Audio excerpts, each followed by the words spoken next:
Monday, January 12th, 2026.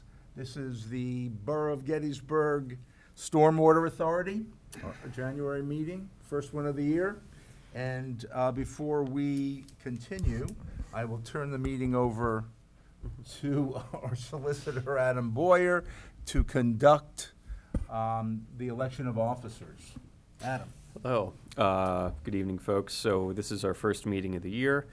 Accordingly, we need to reorganize, and that is pretty brief. We just need to elect officers. I believe we have standing orders, essentially, for the borough to serve a certain function, borough staff to handle affairs, employees, and so on. We don't have to deal with that, but we do need to elect a chair, a vice chair, and a secretary of the authority. I should just note that we don't have any new members this year. Pat Nagel's term was up. He has been reappointed, so Pat is back. I'm glad to have you, speaking for myself. So we don't have anyone to get up to speed or anything. It's the same crew as last year.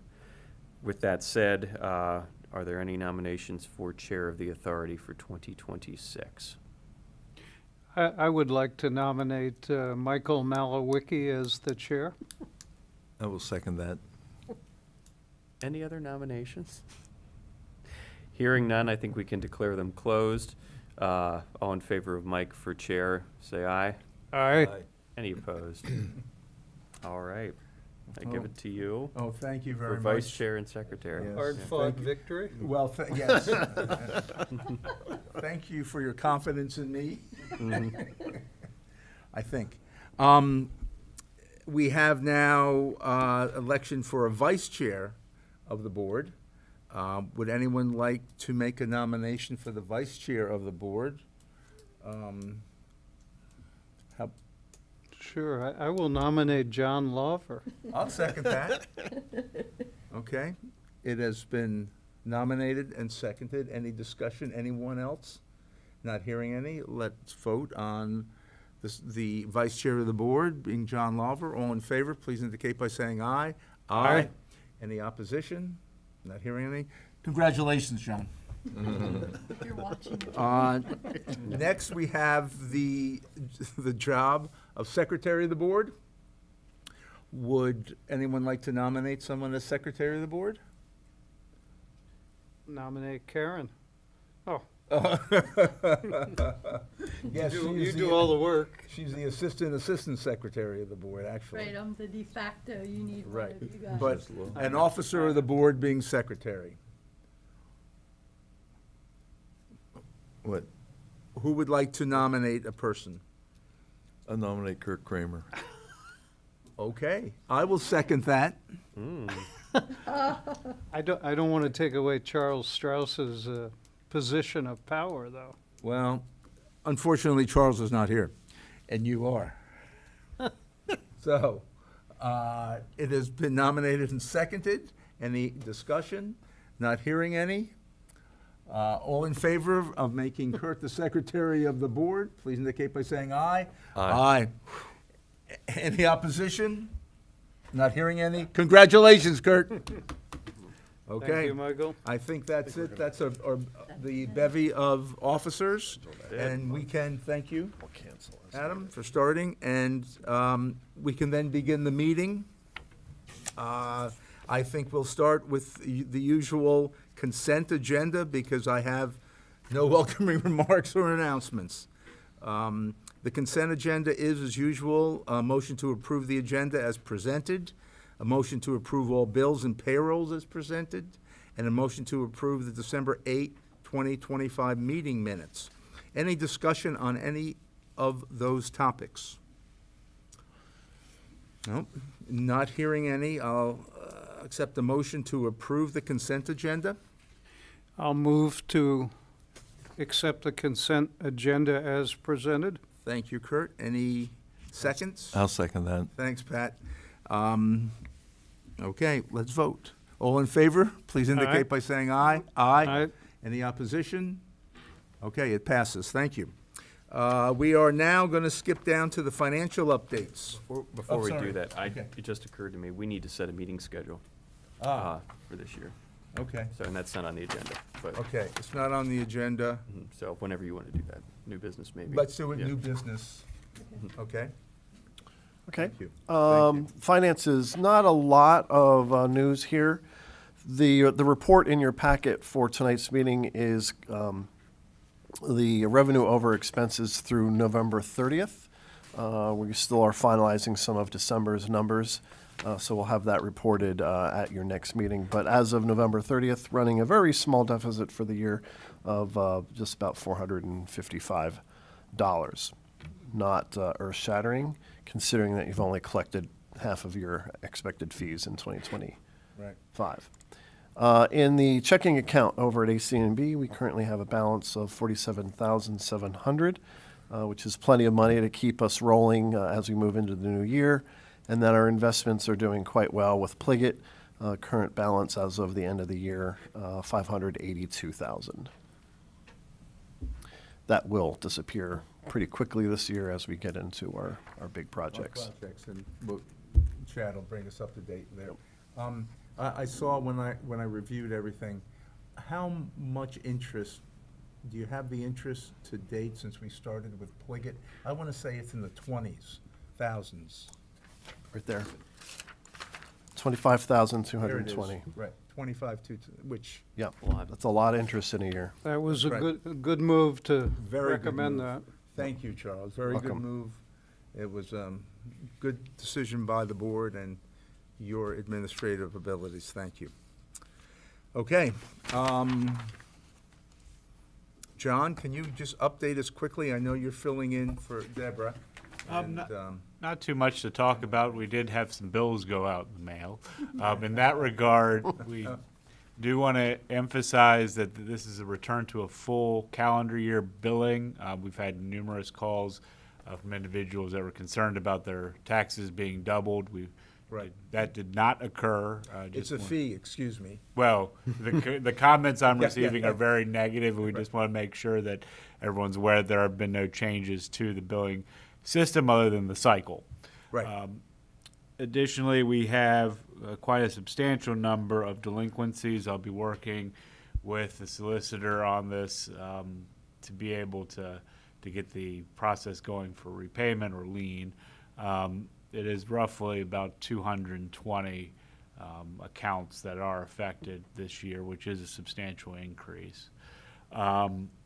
We are also, I mean, it is anticipated that we'll have some additional funds coming in from the 2025 cycle, but we're already getting the 2026 payments, and there have been a few where it's been just paying the entire balance. So we're hopeful that with the online system, it makes it pretty easy just to pay everything at once and get everyone up to date. good, good. And I'm not surprised personally that with the change in the fiscal year, I think it confused a lot of people. I've been fielding phone calls as well. And once you explain to folks exactly what, quote, happens, then they understand. Then they understand. That is true, but I would also note that we made efforts to notify people through newsletters and other avenues, so. Absolutely, we did, yes. But some people just need extra help in this area, and so we have to explain it, so. But we'll get there, so thank you. Any questions? Okay. Adam, any news on liens filed? Yeah, so we have not filed any liens because we can't file liens yet. What we can do and what we should do is send out that 30-day letter. Did that happen? No, we'll discuss that after this meeting. Okay. So just as a reminder to everyone, liens now have the capability of being filed once certain things happen. Your payment cycle under the old calendar was such that the payments were due, they were in penalty phase for quite some time, but they were due by December 31st. We're now past that. They are officially delinquent, and the procedure is for the authority to send out a notice letter to ratepayers, account holders, saying you're now officially late, and if you do not pay within 30 days, the authority has the capability of filing a lien. That letter goes out certified and first class. And once we get past 30 days, typically we wait a little bit longer because of Right. mail. But usually 35, 37 or so days after that letter goes out, we then begin to file liens. 220 is high, but it's not crazy high because usually that gets cut in half When the pretty letters quickly. go out. Yeah. That tends to motivate people. The certified letter gets their attention. I do foresee it being maybe a little bit different this year just with the new system, which is new for everybody, certainly new to John, new to us all. But I do want to get that letter out because I think, number one, we want to get paid, but also we want to separate this a little bit further. The sooner we get it out, the more time we'll have between now and when we do the next round of these in 6 months or so. So I don't want them to be backed up against each other too much.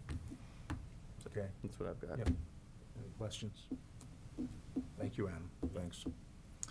Update on grants, Charles, anything? I really have nothing other than, if you remember the leaf vac truck, we had a big grant in for that. That's been reimbursed, so that money is in the coffers. Good. And then, as we move into February, we'll again go to bat with our friends in Washington for the build grant for Baltimore Street. So more to come on that. Okay. Any questions on that topic? Okay. Time, Chad, for updates on the old business, which is ongoing business issues. Ongoing, yeah, exactly. So, and there's 4 items on your agenda, but before I get into those, I wanted to give you, there's kind of more of an administrative procedure question that I have for you.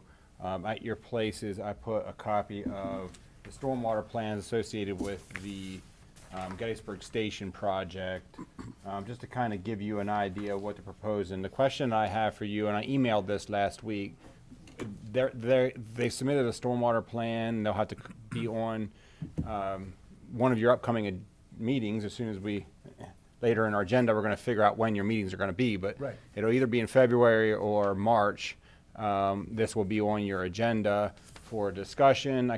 I don't imagine this being a once and done thing. This will be probably on your meeting agenda for 2 meetings, if I had to guess. They need an NPDS permit for this project, which takes 6 months. But the question by the applicant is, should they attend the meeting? So I typically say yes whenever it's a local engineer. I always think it's in our best interest. I tell a developer, if it was mine, I'd want to be there at the meeting to see what they're talking about. In this case, the engineer's from near the Philly area, so they got a little bit further to drive. So he was just wondering if it warrants that effort from his part. So I wanted to show you what they're proposing here real quick and then get your input on how to respond to the applicant's question there. If you just look at the first page there, on the far left over by Carlisle Street, you can see 2 pipes beside each other. That's just a little underground infiltration detention basin. And then on the northern side of the project, you can see a whole slew of pipes. I don't know, a dozen of them, all parallel with each other. That's another underground facility. And then just to the right of that, there's a rain garden that is an L shape, backwards 7 shape there, I guess I'll call it. It says rain garden. Yep, rain garden. And so that's the 3 stormwater facilities. There's not a ton. The rest of it's just stormwater pipes. The reason why there's not a ton of facilities on this is because the existing parcel is essentially all existing impervious. But because they're redeveloping it, our ordinance says that they have to turn 20% of it back to meadow, or equivalent to meadow. So they do have to do some stormwater management to make up for some of the sins of the past, we call it. So 20% of the existing impervious area is being controlled by these 3 little stormwater facilities that they're showing here. If you jump to the, Can I just say, Sorry, go all ahead. 3 of those facilities will be basically green. so 2 of them are going to be underground. The one over But by, on top will be green. not necessarily. The one over on Carlisle Street's directly below pavement, so that'll be black. All right, I just want to, Yep. The one on the northern side is essentially underground, so you won't be able to see that. Just to That one infiltrate. might actually have a grass Here, The only no, green- that one's gonna have parking lot over it. That's probably Okay. gonna be concrete over it, so maybe white on top. The one on the far, so if you go to the third page, Mike, yeah, the page on, Got yep, it. there, the one you're looking at there. Got it. That's the landscaping plan. So you can see that one, it's like the L-shaped one, it's a backward 7 there. That has a bunch of plantings in it. You can Right, see all the that's little the bunch. green, got it. That's the only one that's kind of got shrubs and stuff. Right, okay. Just wanted to clarify. So again, that's what they're proposing. Again, I just wanted to give you an idea of what they're looking to do, explain that 20%. The next 2 pages are just details of the underground facilities. I don't know if there's, we'll get into the specifics of that at our meeting. Today, I was just wanted to give you a high-level Cliff Notes overview so that you can help me provide a response to the applicant on whether or not you want them here at the meeting whenever we talk about this. More questions? Yep, sure, go ahead. Okay. There's 3 of them, right? You got the L shape and then all the parallel pipes. What was the third one? I missed that. It's over on it's It's on Carlisle Carlisle Street, but I don't know what, It's just it's called an underground detention basin. It's kind of the same thing that they have on the northern end. It's just the- it's just 2 underground pipes. it goes to the catch Just- basin in the alley, Mm-hmm. and it's the dotted thing, right? Exactly. There's Chad, you see it? no. It's the dotted, These things.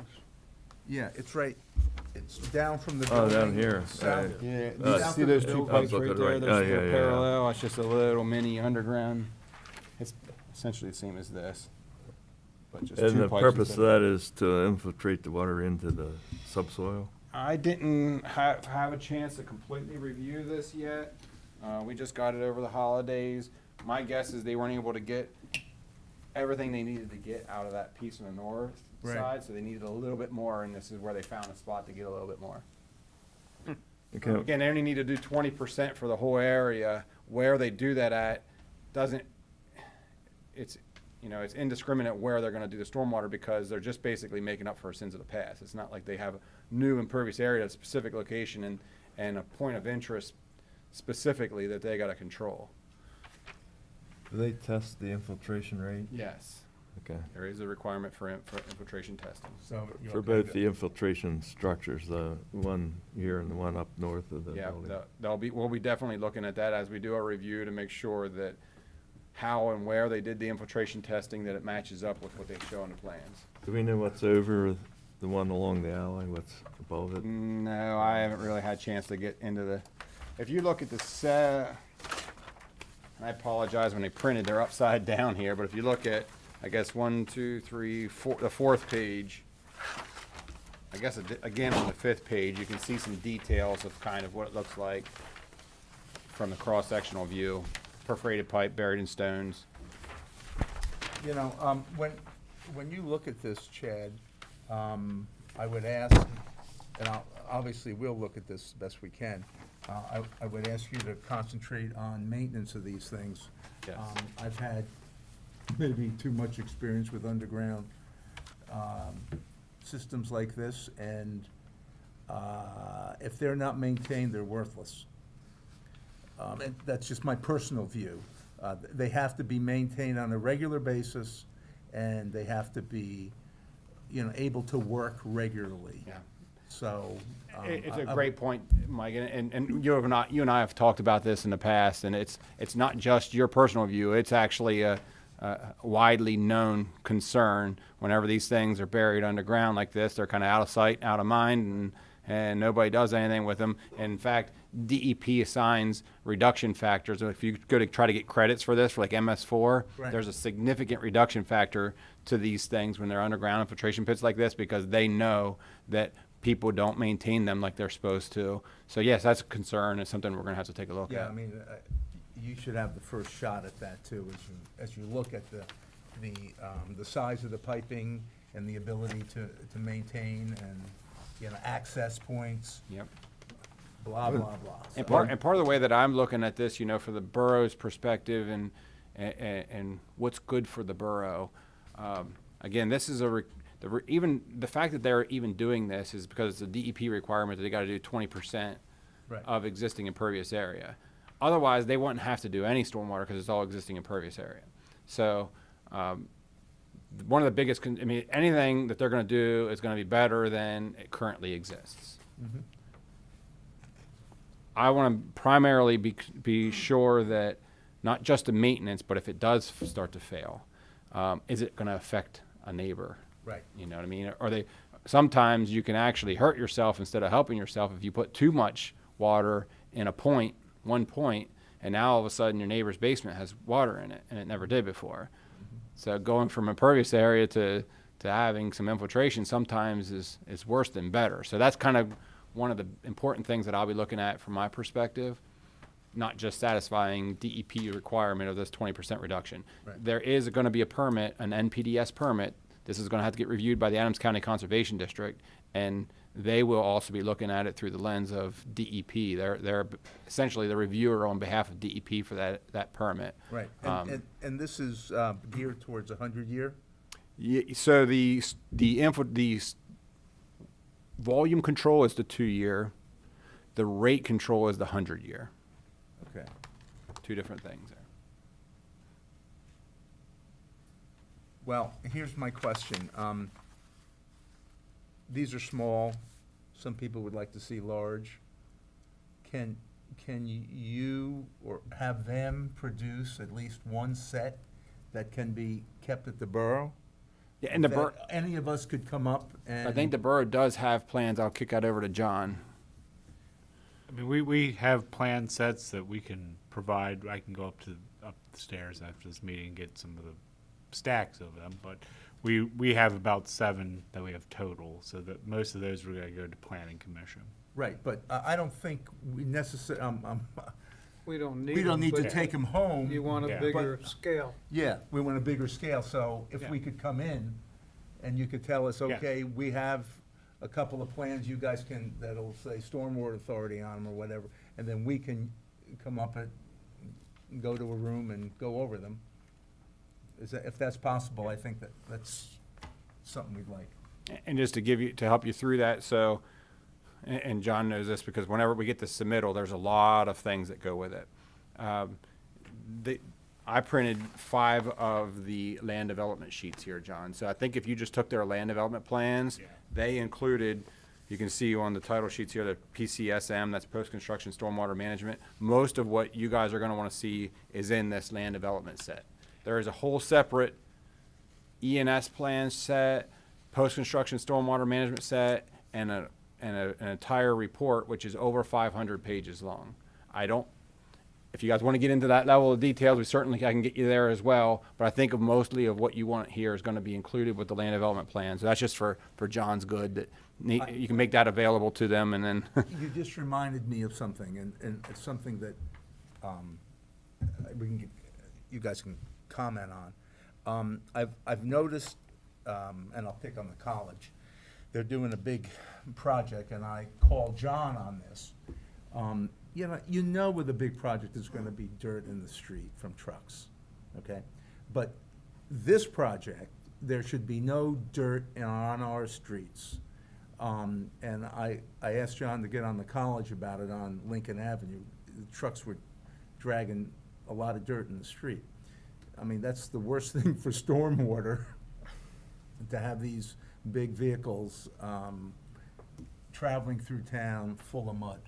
So if you could look at that hard, we don't need the whole set of drawings to see what they're doing, but they should be prepared. And if they work in a metropolitan area, not a rural area like us, they know what's required. And we should be looking at more of an urban requirement than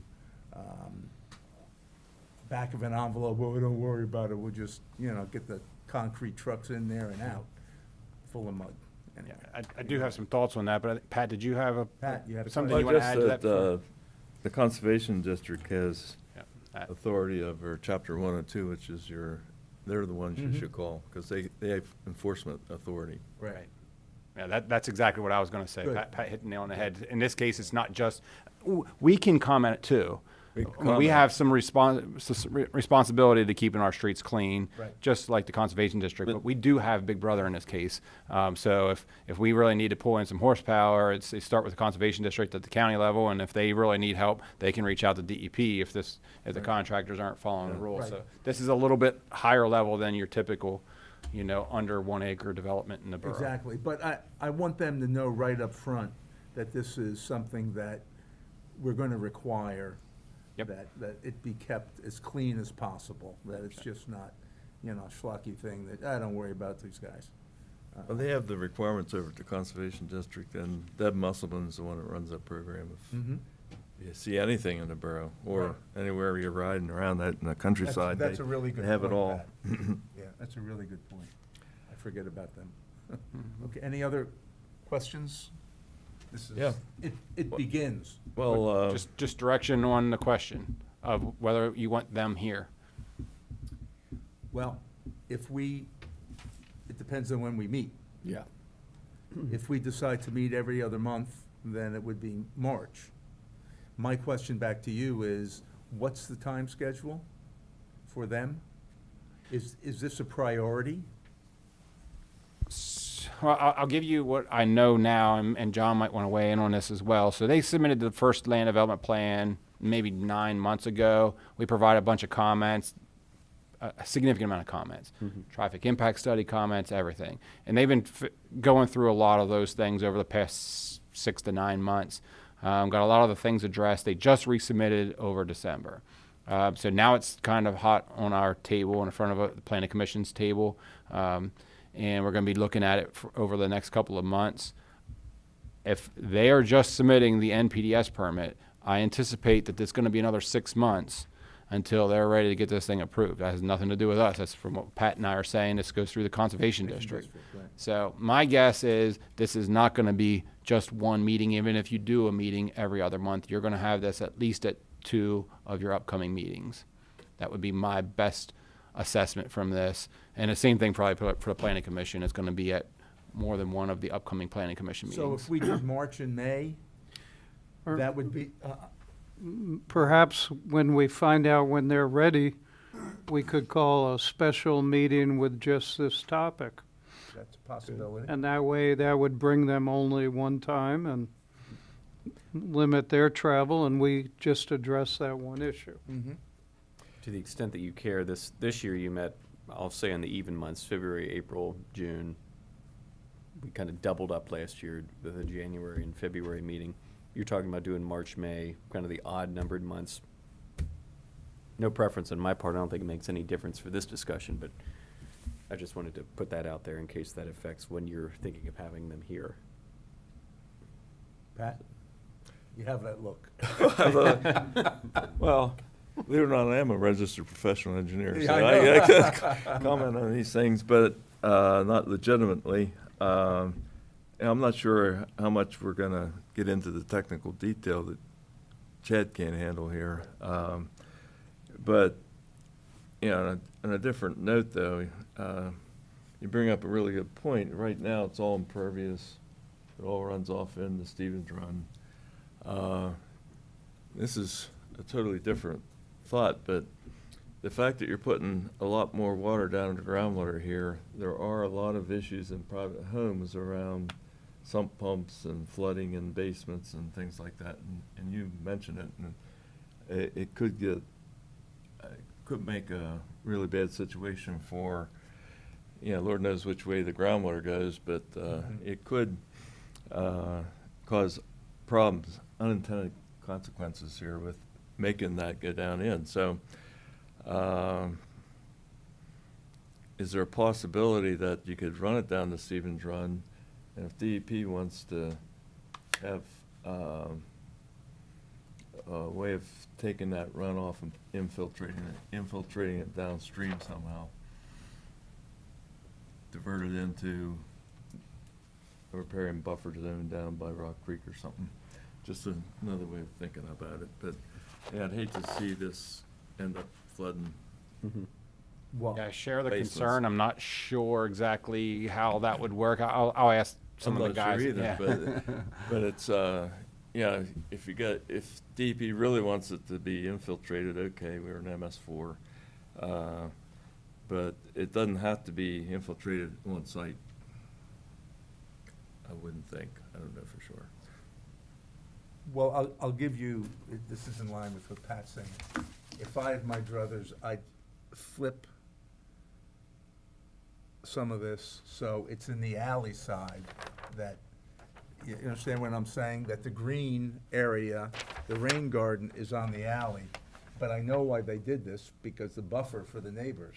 But being a buffer for the neighbors in that area in the rain garden may do exactly what Pat is saying, put more water in the ground closer to houses. But, you know, the numbers are gonna have to rule here, I think. And if they're allowed to do it, they're allowed to do it, but, you know, just flip it, you know. That's the thing, they weren't allowed to do it, they were made to do it by They have to, DEP. right. Well, yeah, but Yeah, they wouldn't, For a they wouldn't strict be just stormwater- doing this if they weren't made to. I think, yeah. exactly, but, you know, the point I'm trying to make is DEP made them do it. I don't think the MS4, all my understanding of stormwater is that you can't make it worse than it was before. So DEP made us adopt an ordinance that makes them do it. Do it, So in right. a sense, we're making them do it, but it's because of DEP's ordinance. I just wanted to make sure that that's clear how that's working. Okay, yeah, somebody's making them do it. Yeah, No, and that's also they're gonna have the same requirement with the county conservation district. So it's kind of DEP, but it's also kind of us, but it's because our ordinance had to follow the DEP model, which requires that 25% reduction. Because all the stormwater is gonna 20% go reduction. north, down the hill, towards Stevens Run with the Tiber. Correct. And in between that and this project is the housing authority Mhm. building, Right, you know, pick pie. and, okay, well, That's assuming Will this groundwater goes that way. You can't assume that. That's true too. that is true. Although, I will also say, up by the railroad, I suspect there's a spring there and has been, and Robbie's has been for years, and it all flows Yeah. downhill, but who knows what happens underground? They're gonna have, Well, if you look at Stevens Run, it hasn't rained for a long time, and there's still water in there. I think that's mostly some pumps dumping, cleaning out groundwater, natural groundwater in people's basements. yep, high water table in Gettysburg, and something called shale. Okay, so, we haven't answered the question, have we?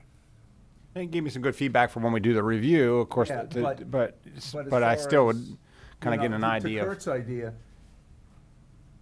would we have enough information from you?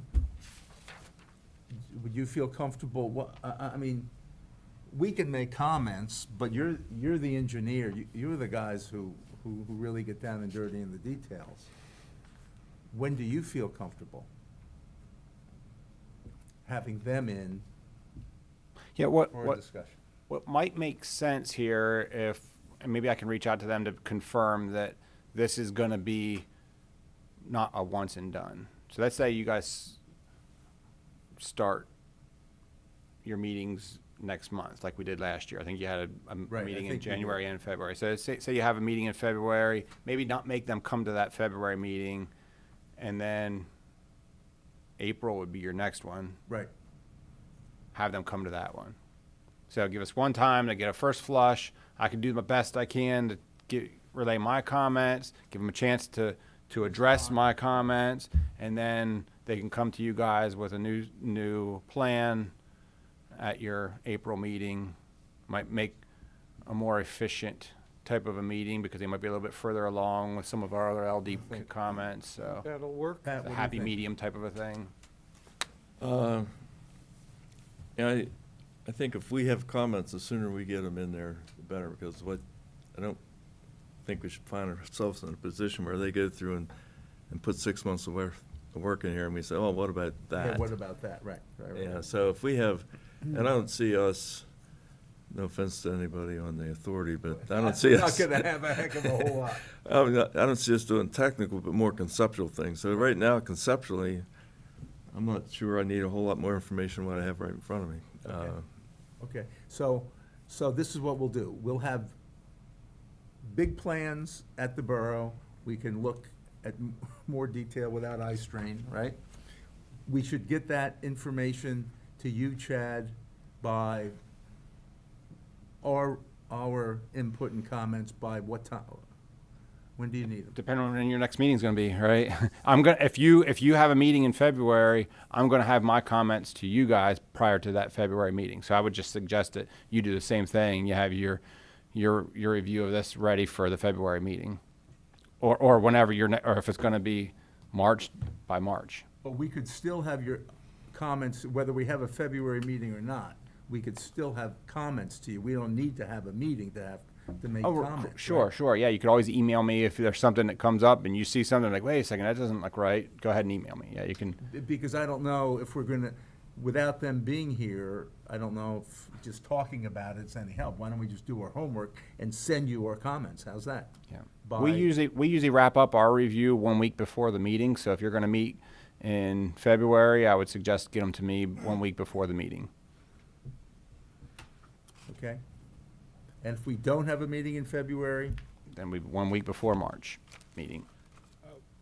It may still be beneficial for the planning commission to have the general comments in February. I agree. I think we should have the comments, whether we meet in February or not, by I'm making this up, by the 15th or something like that. Does that make, what does that calendar look like? We meet in February, we would be meeting The on 9th? the 9th, so we should have our comments in prior to that, maybe by the beginning of February. Okay. How about by Wednesday, The 4th? 4th, Groundhog Day. Groundhog Day? Yeah. Second. Okay. That's And- appropriate. And we'll just email you our comments. How's that? And that helps Perfect. everybody, and it stands aside from February meeting dates or, You want us to send them to you so you can put them in one document? no, I think we want to send them directly. Yeah, okay. It's just easier. Send them directly. Okay. And you'll see that John and Charles know to do that too. Yeah, we're gonna have to.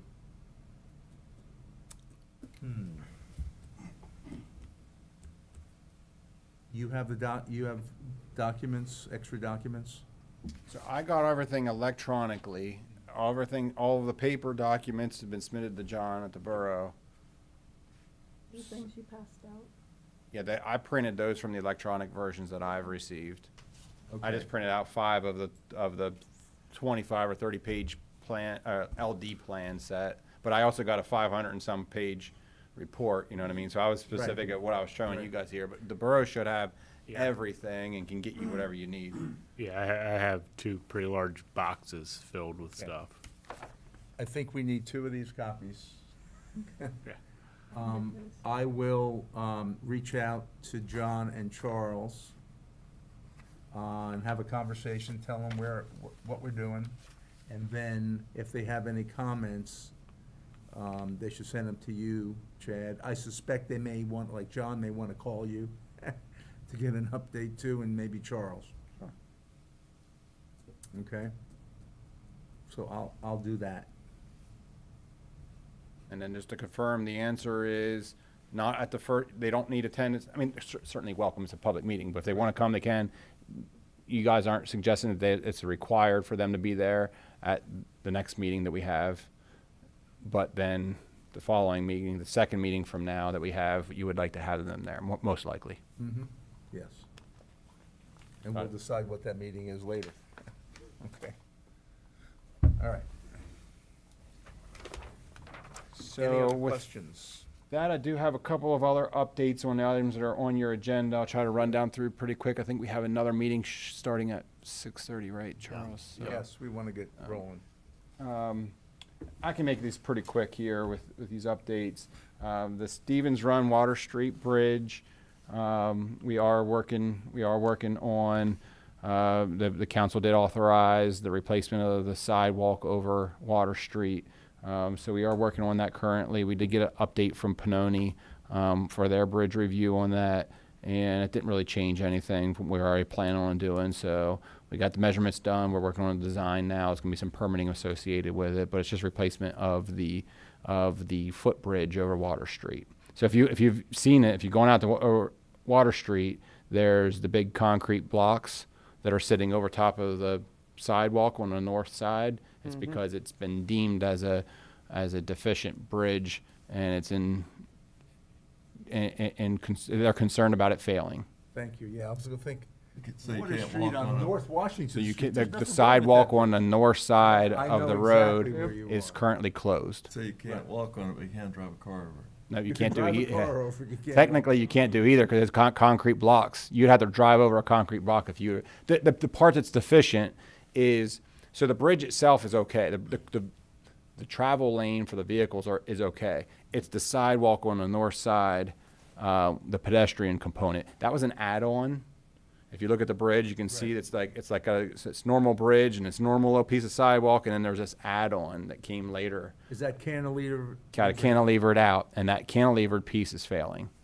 So PennDOT has deemed it deficient, and we had to block it off. So Robbie put his blocks out there, closed the sidewalks down. Yep. So that is, we're in the process of working on that. So we just wanted to give you a quick update on that. Gettysburg Municipal Authority Sewer Interceptor Project is largely complete. Of course, you know that there is a Bream Alley retaining wall component that directly impacts you guys. The wall is for the most part done. All of the gravity wall system is done. There's still they have 2 inlets they got to install in the alley. We're still working with their engineer on exactly how those are going to fit in, elevations and those kind of things. Still some guide rail stuff to do, some rock that they have to add at the end. But the wall is in, so it's for the most part complete. Have they poured concrete yet?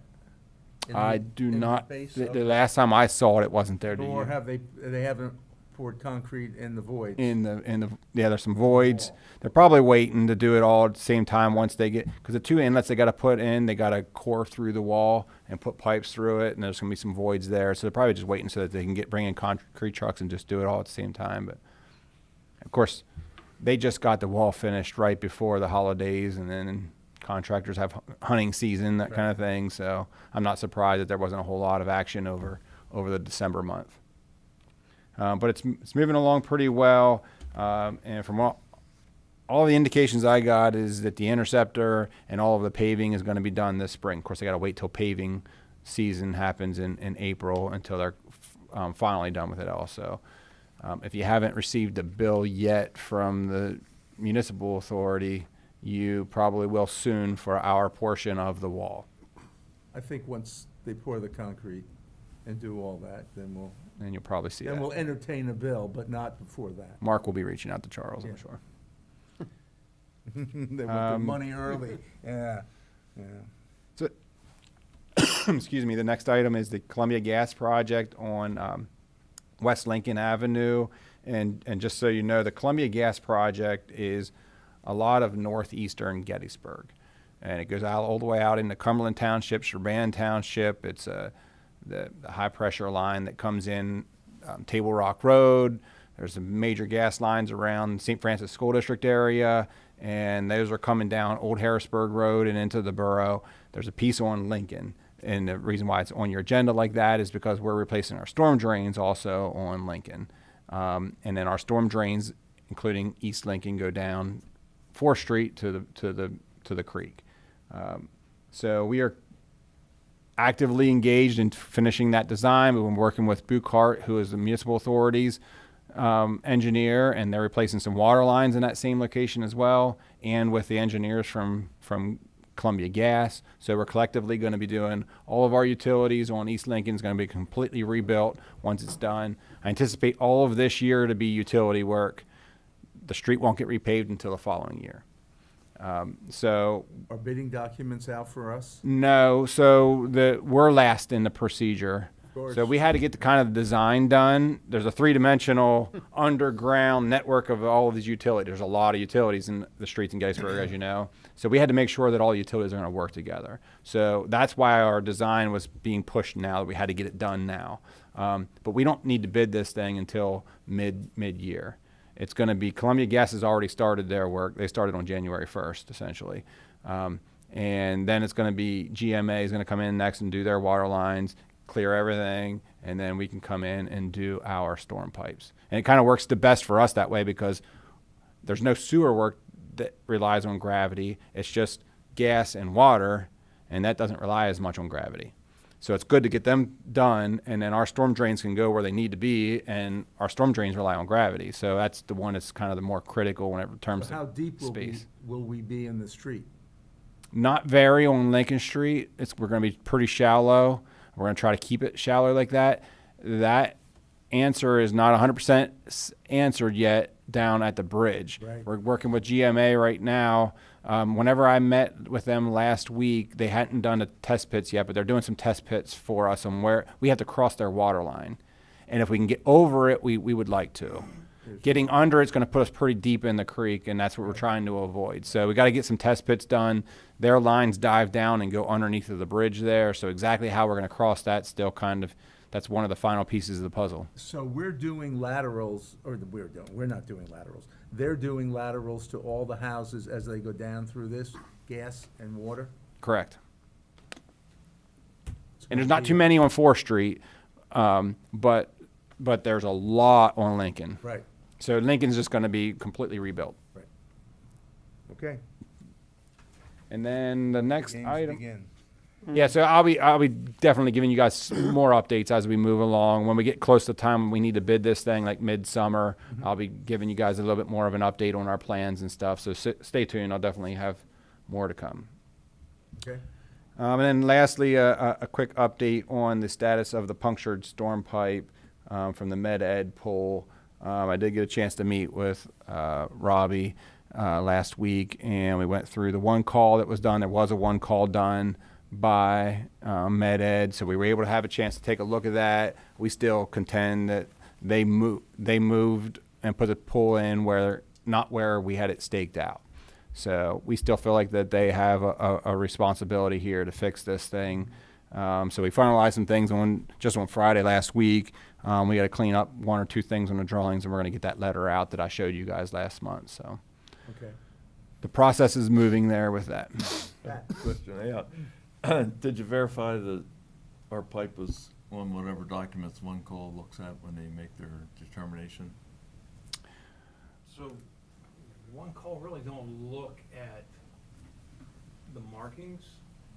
They look at the ticket that's submitted where to mark. So they don't know exactly, one call doesn't know exactly where the markings go from the utilities that marked our lines. They're just governing that the contractor needs to supply the one call before they dig. So they don't know, one call doesn't know where those marks out there are. The utilities know where they're at. Okay, so then we had to mark it, We did, and we did it. yes. Okay, that's all I need to know.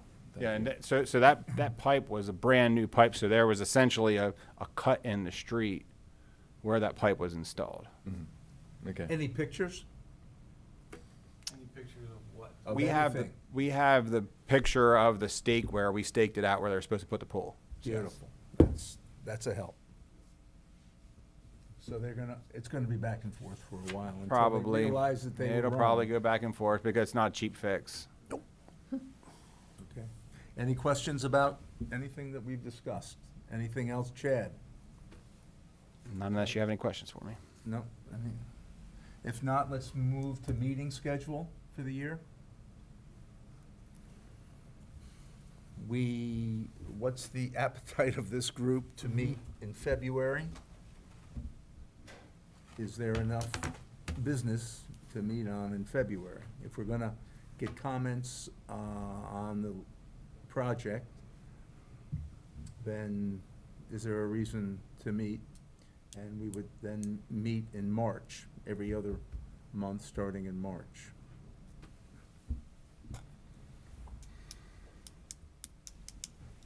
March, May, July, right? June. May. Oh, well, if you did If- March, Yeah, if we did March. if you did March, you would have May, July, September, November. In November. We could just advertise every month and then cancel as needed.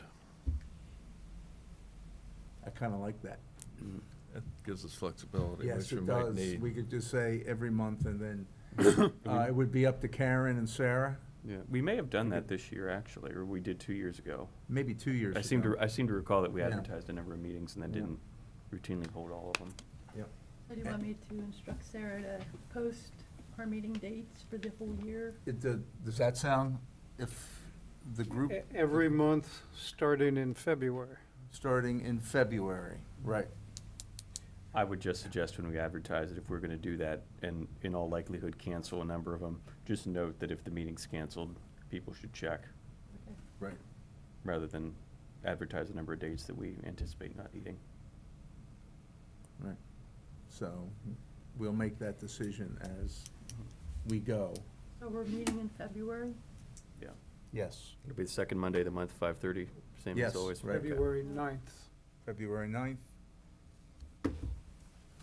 And that'll give flexibility for this project too, in case we have to meet. Okay? Then- And the official name is the Lincoln's, what is it called? I should know this. Gettysburg but Station. It's not even on here, is it? Called Gettysburg No, Station. You mean the Gettysburg Gettysburg Station? Station. Yeah, it wasn't right for, on the plans? Yeah. There it is. No, I see it. I see it. Gettysburg Station on the left. Okay. It's time for, if we're done with that, time for public comment. Any comments from the public that has to do with the Gettysburg Stormwater Authority? Not hearing any, I will entertain a motion to adjourn. I'll move that we adjourn. Second? I'll second. Thank you, Pat. All in favor, indicate, by say aye. Aye. Aye. Aye. Any opposition? Not hearing any? This meeting's adjourned. Thank you very much. As we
Call to order.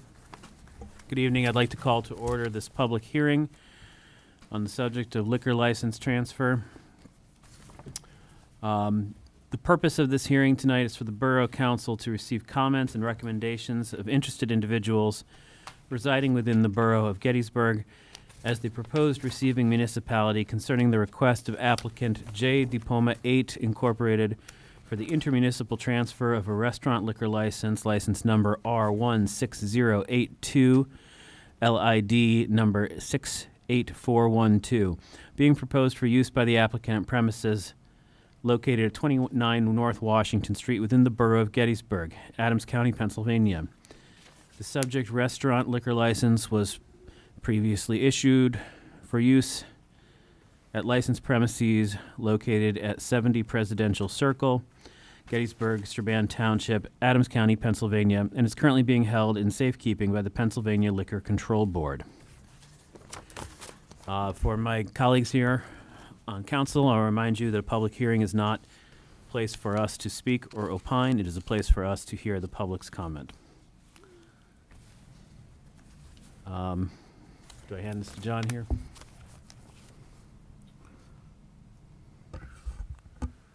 Good evening. I believe the applicant is available.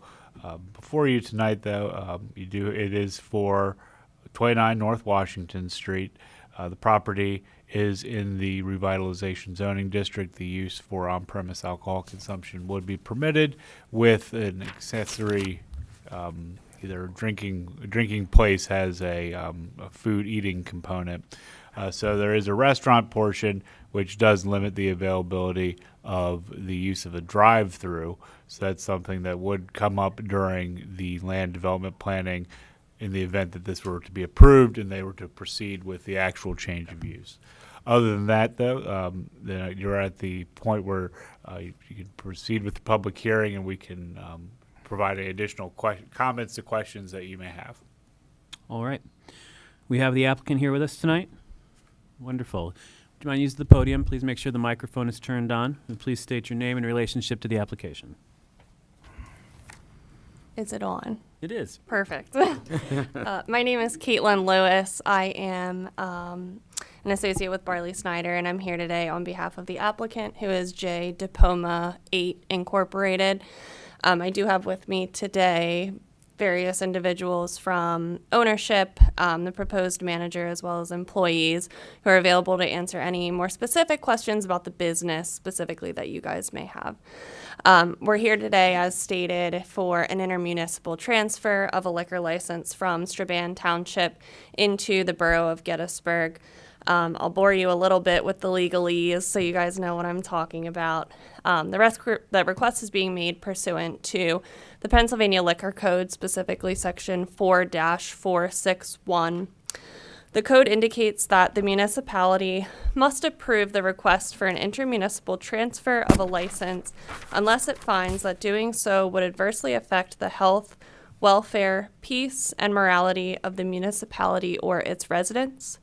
The legislator has established the principle that a licensed establishment is not ordinarily detrimental to the welfare, health, and morals of its neighborhood or its residents, and instead there must be substantial evidence that the transfer would be detrimental to the neighborhood or its residents. So essentially, there can't be some outstanding speculation that it may be detrimental to the neighborhood. There must be substantial evidence in facts that it would in fact do so. And I'll inform you that the approval of this intermunicipal transfer is not the last stop. It's actually the first stop for PLCB purposes. So if you guys are so grateful as to give us this intermunicipal transfer, we would then be able to apply to PLCB for the actual transfer of the license. PLCB requires kind of an exhaustive investigation for that related to both the property and the applicants, and also requires pretty extensive ramp training, education about proper identification, education about serving visibly intoxicated people, all of that good stuff. So all of that would be required before PLCB actually approves the transfer to the specific location. But we do need the approval of the intermunicipal transfer that Gettysburg Borough would accept into its borough the license. specifically speaking to the applicant, the transfer is for 29 North Washington Street.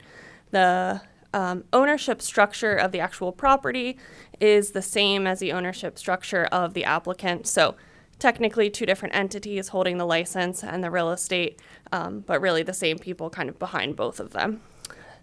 The applicant is currently, well, the property owner is currently using the property as a convenience store.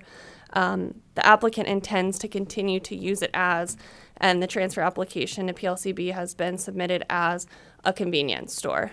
So similar to your Rudders or your Sheets or your Turkey Hill, who are able to sell liquor, there is still a requirement that they have 30 seats, that they sell food, and that they have a certified health license. So all of those are still required, and they will meet all of those requirements, but they are still intending to use the space primarily as a convenience store. Their hours of operation are proposed to be probably 7 a.m. to 9 p.m., definitely no later than 10 or 11. They do understand that the college is close, and they do not intend for this to be any type of college late night hangout. That's not the purpose. Really what they're intending to do is be able to do what they're doing now and heighten their ability to use it with this liquor license. They are not applying for any type of amusement permits, so no bands, karaoke, anything like that. And as I indicated earlier, they are required to be ramp certified, have a health license, and all of those types of things. They do propose to have about 2 to 3 employees at any given time. So there will always be, more than one person staffed there. The property is closely surrounded by other commercial properties, restaurants, other convenience stores, hotel, retail. So we would propose that this would not be detrimental to the neighborhood and would actually kind of fit in with how the neighborhood looks right now. So I will close and respectfully ask for the approval of the intermunicipal transfer of liquor license number R16082 from Strabane Township to Gettysburg Borough pursuant to section 4-461 of the Pennsylvania Liquor Code. And again, I do have some individuals here who can help answer any questions, or I can help answer any questions that the public or the board may have. Thank you. Anything further from the applicants? Not at this time. All right, thank you. At this point, we'll take public comment.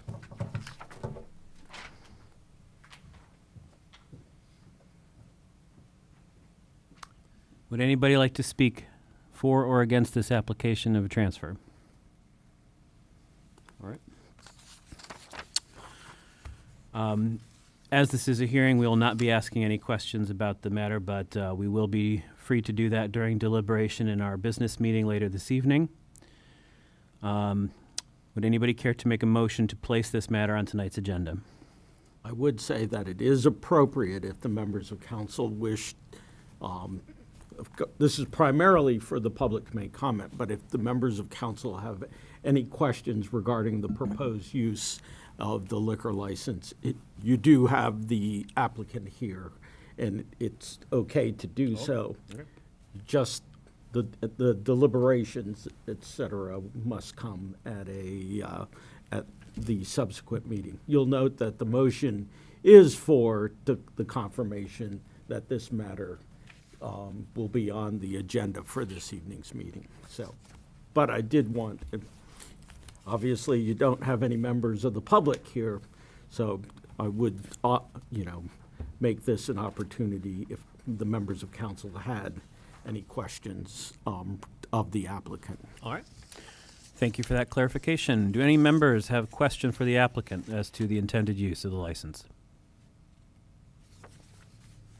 Will it, just so I understand, so it'll... And when you it'll be- respond, we'll ask you to return to so we get you on the microphone. Thanks. It'll be mainly a convenience store and then secondarily a restaurant and bar, or is it more like to go, like 6-packs, wine, that kind of thing. Yeah, it'll be more to go, so more like your typical Rudders. You know, when you walk in, you see all those seats on the side that nobody ever sits at. Mm-hmm. It'll be more like that. Okay. So they wouldn't be able to sell liquor though, just wine and beer and So- malt beverages? Yeah, so you can't sell liquor to go. So the restaurant license Right. technically allows them to sell liquor on premises. So they would be able to sell liquor, obviously not to go. And they're able to sell limited amounts. It's like 196 ounces of beer to go.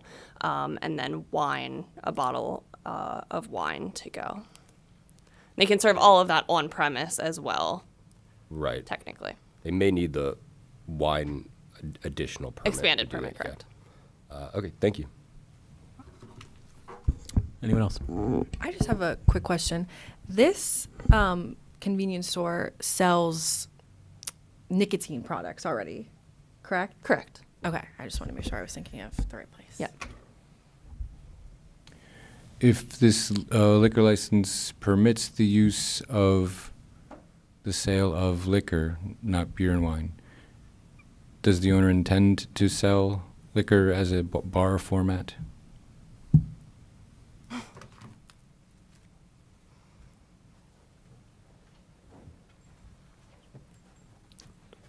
Hi, good evening. Yeah, so now we are just trying to it's convenience store, so it's mostly like a carry out. They have a requirement for the food and stuff, so we do have a Hunt Brother Pizza there. So it's mostly carry out, but there is a requirement for 30 seating arrangement, so we should have the seating arrangement there. Do you intend to sell liquor at all, or are you just going to have beer and wine?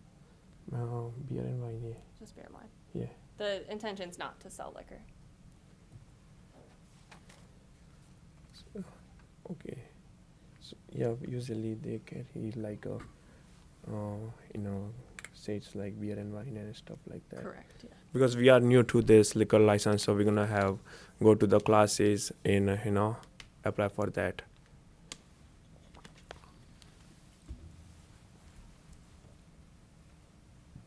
Any other questions?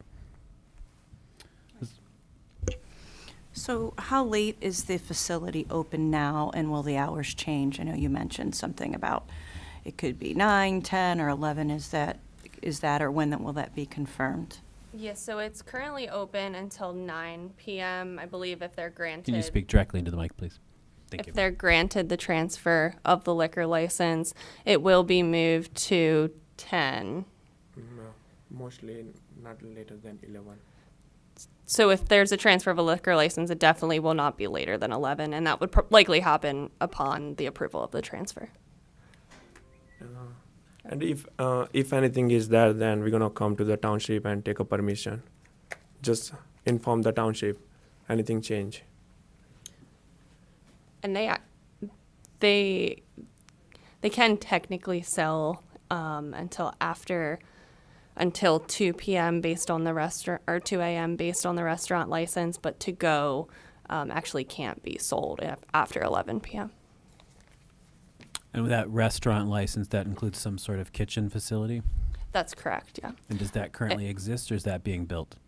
It does currently exist. They're selling a little bit of food to go, your typical pizzas, French fries, chicken nuggets, that kind of stuff. So it's a limited kitchen. The intention is not to expand the kitchen anymore. Those food items satisfy the restaurant requirement.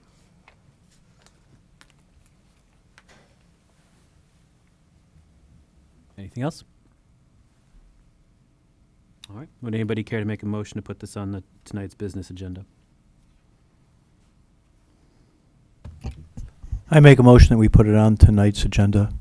I'm sorry, on the agenda, there's one you can read, pre-formatted. Sorry, I don't have that. I'd take it back. Bill? Oh. Item C there. You can pass that down. Oh, thank you.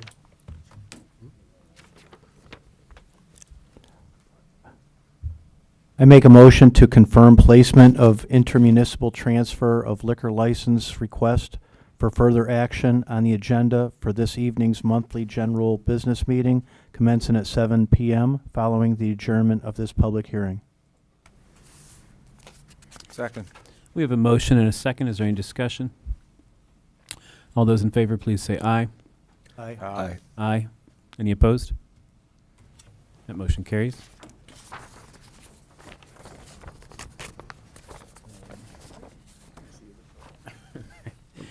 We stand adjourned.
Sorry. Good evening, everybody. I'd like to call to order this business meeting for the Borough Council for the Borough of Gettysburg for Monday, January 12th, 2026. I would ask that everybody, if you're planning to speak tonight, we do need you to have signed in for this particular meeting. You may have been here for one of the two previous meetings, but we do need you signed in on this meeting. Ideally, everybody would be signed in, but please, if you're intending to speak, sign in.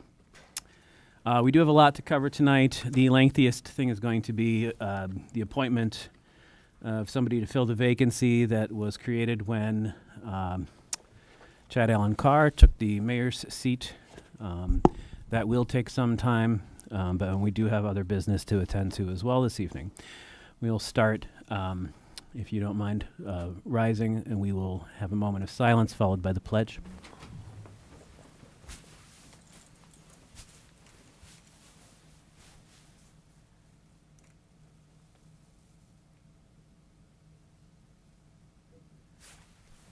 I pledge allegiance to the flag of the United States of America and to the republic for which it stands, one nation, under God, indivisible, with liberty and justice for all.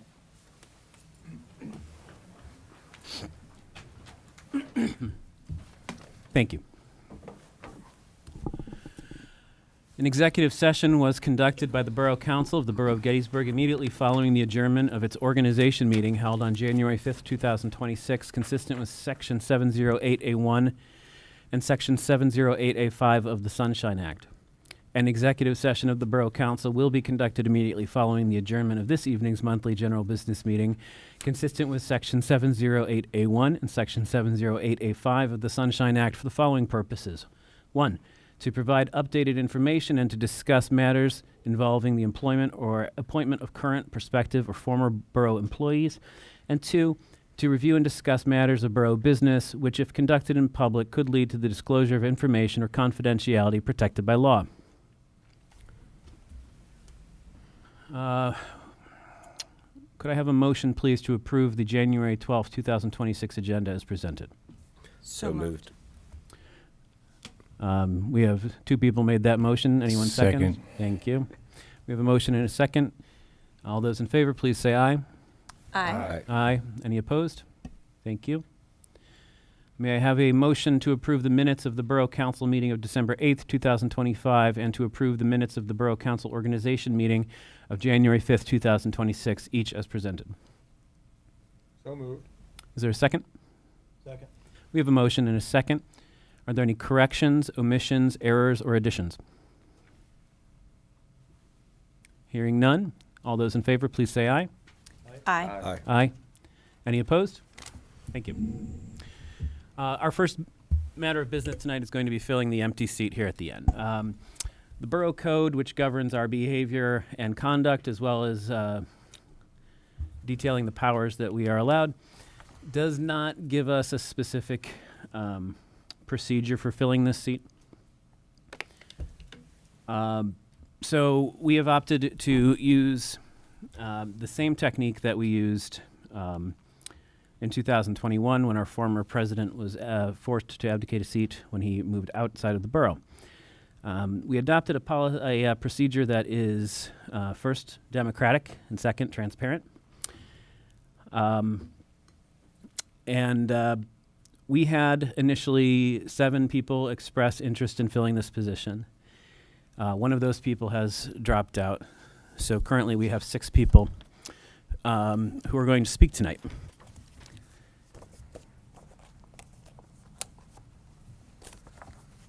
This position will last 2 years. It'll fill out the remainder of the term that Mr. Carr had been elected to. We cannot hold a special election or anything like that. The seat has to be filled only during the next municipal election, which will be November of 27. So this person will serve until January 5th or 6th or something like that, 2028. This is a 2-year commitment, meeting at least twice a month. We have every intent of being a working council, so there are additional projects. There are liaison groups that we all work with. So what these folks are offering to do with their time is a gift to this community, and to all 6 of you who are here tonight, I want to say thank you. This is not a small task. It can be time-consuming. It can also be emotionally and intellectually challenging. So thank you to the 6 people who will speak tonight. We have asked each of these folks to prepare a 5-minute introduction. During that 5 minutes, they're free to say whatever they want, but we're hoping that they will touch on the following 4 questions. Why are you called to public service? Past public service, be it elected, appointed, or service on any committee, community-oriented boards or commissions, whether paid or volunteer. A list of skills that you believe you can bring to bear for the benefit of the borough, and an example of a legislative initiative that you believe the borough needs. We're going to take these folks alphabetically. And I'm going to ask each of you to approach the podium, make sure to speak directly into the microphone. Please state your name. It's helpful if everybody knows who you are. And our first speaker tonight is going to be John Buckheister.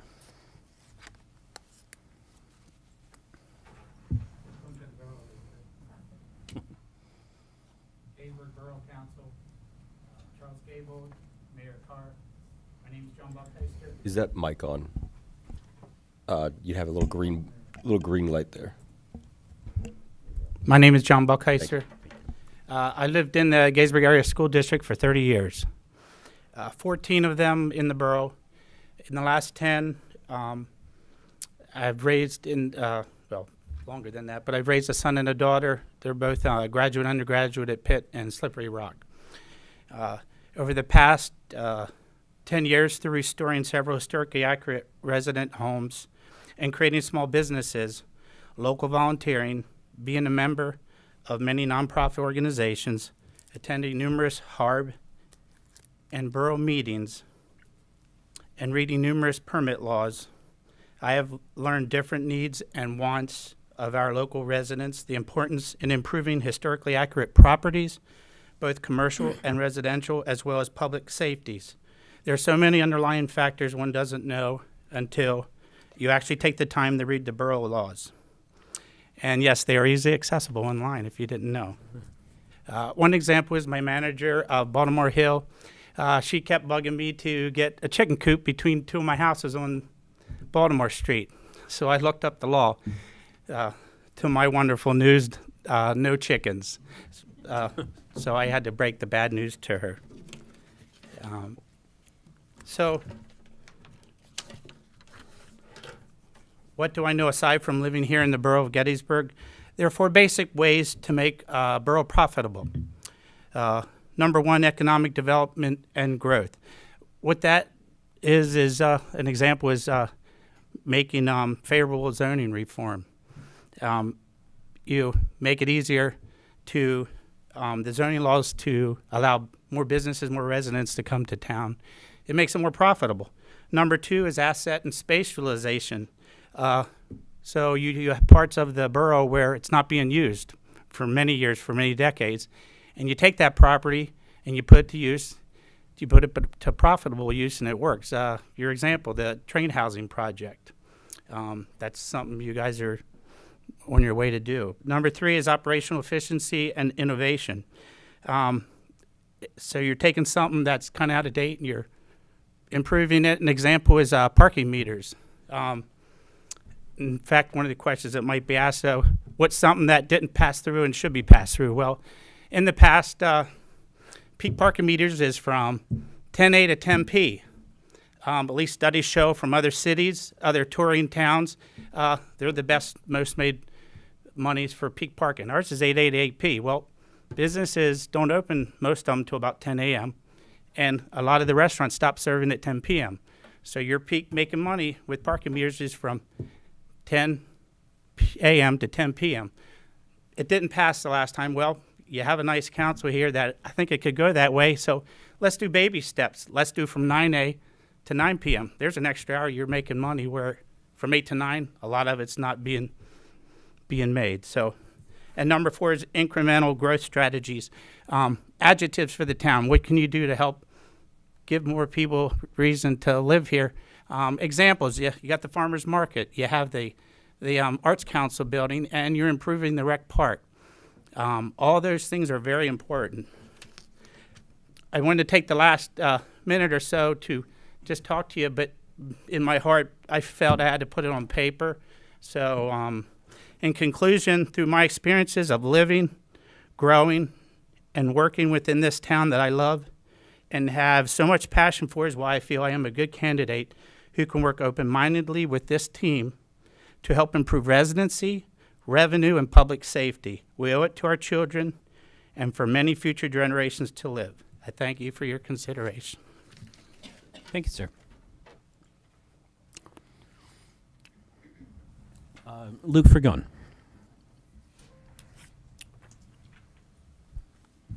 And if I say anybody's names wrong, please correct us. Thank Just you. ask That's poor free Mr. gone. Reox down there. Thank you. It's like if you escape from jail, you're free and you're gone. So thank you for Free And that's my first joke of the night, everybody. Also, hi, Ella. Good to see you. Hi, everybody. I'm Luke Freegon. Good morning, or good afternoon, or good evening. Right, it's evening. Mayor Carr and the rest of council. Thank you for the opportunity to be here tonight, and thank you for your service to the Gettysburg community, and thank you for the Gettysburgians who are here tonight observing. So as I've said, my name's Luke Freegon, and I'm seeking appointment to this position because I care deeply about Gettysburg, not just as a historic destination and the site of one of our nation's most consequential moments, but as a town where people live, work, and build their lives. I'm called to public service because I believe that healthy, vibrant communities require people who are willing to step forward, listen carefully, and take responsibility for shared decisions. In my professional role at Gettysburg College, I work in admissions and community-facing programming. My work centers on access, communication, long-term planning, and helping people navigate complex systems. How many of you have sent a student to college? Okay, only one of you? Oh my gosh. Okay, great. Okay, it's not a fun process all the time, so I'm here to help. Yeah. Hail to Pitt. That experience has shown me how much process transparency and follow-through really matter, and how local decisions directly affect people's day-to-day lives. My connection to Gettysburg began long before I lived here. Like many people, I first came to Gettysburg as a child because of its history. What stood out to me, even then, as a 12-year-old, was that this wasn't just a battlefield or a destination. It really, truly is a town, with real people living their everyday lives alongside an extraordinary past. That connection eventually led me to attend Gettysburg College. During that time, I became deeply embedded in the community, both on campus and off.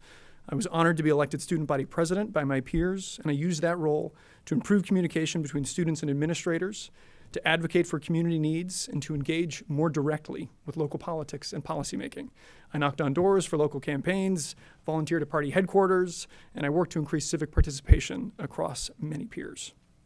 After graduating in 2018, I chose to stay in Gettysburg and build my career here. I wanted to invest in the town long term, and I met my fiance here. Hi, Katie.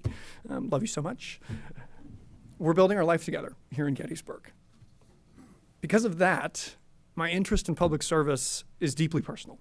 I care about how decisions made by this council affect residents, neighborhoods, and the future of the borough, not just for today, but for the next generation of people who will choose to call this place home. Now, I've not previously held public elected office in the borough, although this year I was elected by a margin of 2 votes to the Inspector of Elections for Ward 2. Shout out Ward 2. But I bring substantial public service experience through committee work, facilitation, and a lot of collaborative leadership, mostly at Gettysburg College. At the college, I serve on multiple committees focused on wellness, access, and institutional planning. I regularly moderate public forums, manage stakeholder communication, and help groups move from discussion to action, much like all of you do. This work has required me to engage thoughtfully with differing perspectives, balance competing priorities, and remain accountable for timelines and outcomes. I also represent a generation that wants to stay in Gettysburg, not just pass through it. I care deeply about whether this borough remains a place where young professionals, families, and longtime residents can live and thrive together. Those experiences and that perspective have prepared me, I believe, for the realities of council work, the importance of preparation, respectful disagreement, and incremental progress. I think there are 3 skills that I bring to council immediately. First, clear and accessible communication. I specialize in translating complex information into language that makes sense to the public and anticipating questions before confusion turns into frustration. In a time where trust in institutions can be fragile, I think that is more important than ever. Second, process systems and thinking. I'm skilled at identifying where processes break down and helping improve how decisions are made, not just what decisions are made. Good governance depends, on systems that are fair, understandable, and consistent. And third, collaboration and accountability. I'm comfortable working across constituencies, residents, staff, institutions, elected officials, parties. I want to make sure that those responsibilities are taken seriously. And so I'm prepared to listen and follow through on commitments. One area where I believe the borough can continue to strengthen its resident-focused communication and engagement is in resident-focused communication and engagement, particularly around development, housing, zoning, quality of life issues, some things that my friend who spoke before me said. That includes clearer summaries of proposals, more transparent timelines, and earlier opportunities for resident input, especially for renters, younger residents, and those who may not traditionally attend meetings like this, council meetings. Even small steps like sharing brief updates or explainers on additional platforms or social media where residents already spend time could help broaden participation and understanding. Thoughtful engagement builds trust, it reduces conflict, and it leads to better outcomes for everybody. I recognize that this appointment represents a significant commitment. It's a significant responsibility, and I don't take that lightly. If selected, I would approach this role with humility, We are at preparation, time, so please and a genuine desire to serve the entire borough. Thank you again for your time and participation. Thanks, everybody. Thank you, sir. It's Aaron Glass.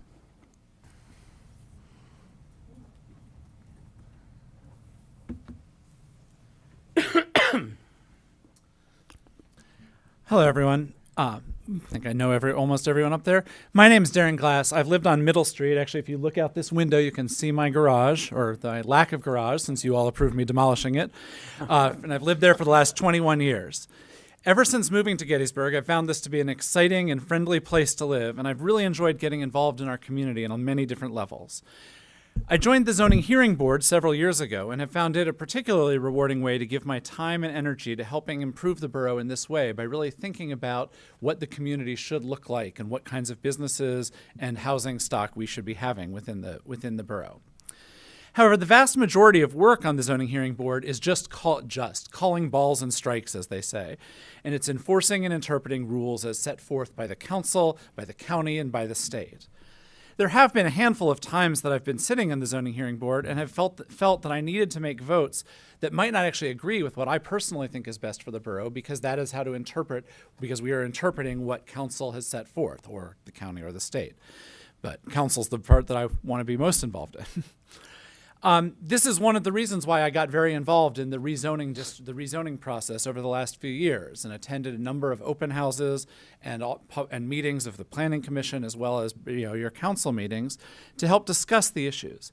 Both because I thought it was important for me to watch the sausage get made, and to be frank, sort of enjoyable, because I am sick in that way, but also to speak up on areas where I didn't think that my opinion was being heard.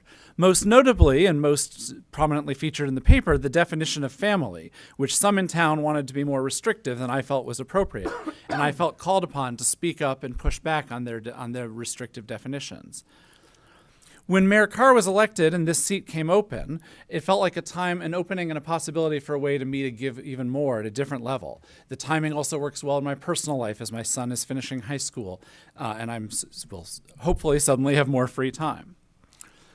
I've been involved in public service in other capacities within the community, most notably in the 5 years I spent on the board of Vita Charter School. I've also been a board member and currently am president of the Interfaith Center for Peace and Justice, and I've worked with a number of other organizations in the community, including Gettysburg Little League, the Collaborating for Youth, and Manos Unidos. And also, while it isn't really public service, so to speak, I did serve on many committees and task forces at Gettysburg College, including some with the previous speaker, where I worked for 20 years. One of the things that I learned through a lot of that work is that I do have a deep interest in thinking about the big picture issues of institutions, and not just thinking about sort of one slice of things, but how it affects the whole institution or the whole community. And I think that interest, I don't know that I have a particular skill in that area, but I think it is a skill that I'm interested in, that type of thinking, as opposed to some people who want to think very narrowly about one aspect. And I think it's important that we have the people who are just thinking about the financial aspect, or just thinking about the public safety aspect, or just thinking about whatever it happens to be. But I find myself drawn to, and I think have shown to have some skill in, thinking about how to combine all of those different needs and all of those different demands that can at times feel competing. I also will say that I think my particular knowledge as a former employee of Gettysburg College and a current employee of someone who's worked in higher education for 30 years now gives me a background that helps me understand the opportunities as well as the challenges facing one of the biggest employers in town without actually being part of them and having a little bit of distance. As far as an initiative that I think council should be thinking about goes, I don't think I have much creative to say that's beyond the obvious. The Gettysburg as a borough needs to find creative ways of making Gettysburg an attractive and affordable place to live and work and for businesses to thrive, while also holding on to so many of the things that already make us special. Personally, I dislike the dichotomy that we sometimes fall into in this community between preservation and progress, because really the only solution for us as a community is to use both. The answer has to be both. And they can go hand in hand, I firmly believe. I think we need to increase the housing stock in town in a way that will help actual residents. And I think we need to find ways of encouraging development and businesses that keep in mind the things that make our town so special. I think we need to think further than just the issues that have already come up in recent months, such as height, and think about other ways to be doing this in addition to those. I do think the community would be better served by closer collaboration with other communities in the county on things like public transportation and recreation, but I know that's not an easy fix or something that one council can tackle on their own. Finally, I think we've made great strides in the 20 years I've lived here in making this a diverse and welcoming community. I think this is a much more diverse and welcoming community than it felt to me when I got here. Whether that was the lived experiences of the residents, I can't say. But I do think that's an area that we need to continue to think about, given the sort of racial tensions that have historically been in this town, as well as this era that we live in of ICE raids. We are at time, so I'm going to ask you to conclude The your borough thoughts, needs please. to be proactive in the safety and quality of all residents. I think you have a lot of great choices. I would be honored if you chose me to serve this role. I would also be honored and excited if you chose one of these other wonderful people. Thank you. Thank you, sir.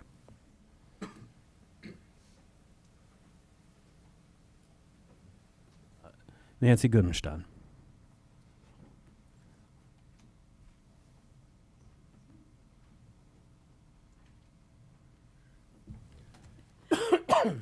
It's Goodmestead. Thank you. Only Gary Safer says Goodmestead. Good evening. My name is Nancy Goodmestead. It's a pleasure to be here, and I thank you for the opportunity to speak. Growing up in West Philadelphia, I always dreamed of living in a small town. In 1984, that dream became a reality when my husband Del and I watched a little bit too much of the old Bob Newhart TV show and decided to step away from the corporate world and open a bed and breakfast. After months of researching sites from New England to Georgia, we decided Gettysburg was the perfect location. Less than a year after we married, we moved from Philadelphia to open the old Appleford Inn. When we decided to sell the inn a few years later, we could have moved anywhere, but we decided Gettysburg was where we really wanted to live. We loved the town's character, its people, its incredible history, and the opportunity to meet visitors from all over the world since we were in the tourist industry. Starting 3 businesses, each from scratch, has kept me very busy over the years. In the last few years, however, I found myself more and more interested in what makes Gettysburg work. I began attending or watching council and planning meetings. At first, I came due to concerns that affected my business, but after attending several meetings, I realized that there was so much more than just what affected my business. My background in business, I believe, provides a wealth of experience that would prove to be of benefit to Borough Council. As the branch sales manager for the information processing division of Royal Business Machines, I have experienced working in large corporations. I was one of the top 10 sales reps in the division several years in a row. As an entrepreneur, I have started 3 businesses, each unique to Gettysburg at the time, and each of which has brought new industries to the area. The old Appleford Inn was the first bed and breakfast in town. Now there are numerous B&Bs in the area. Mulligan McDuffer Adventure Golf brought entertainment to both tourists and locals alike. We were the first attraction to stay open until midnight, 7 days a week. Hundreds of young people got their first business experience working there.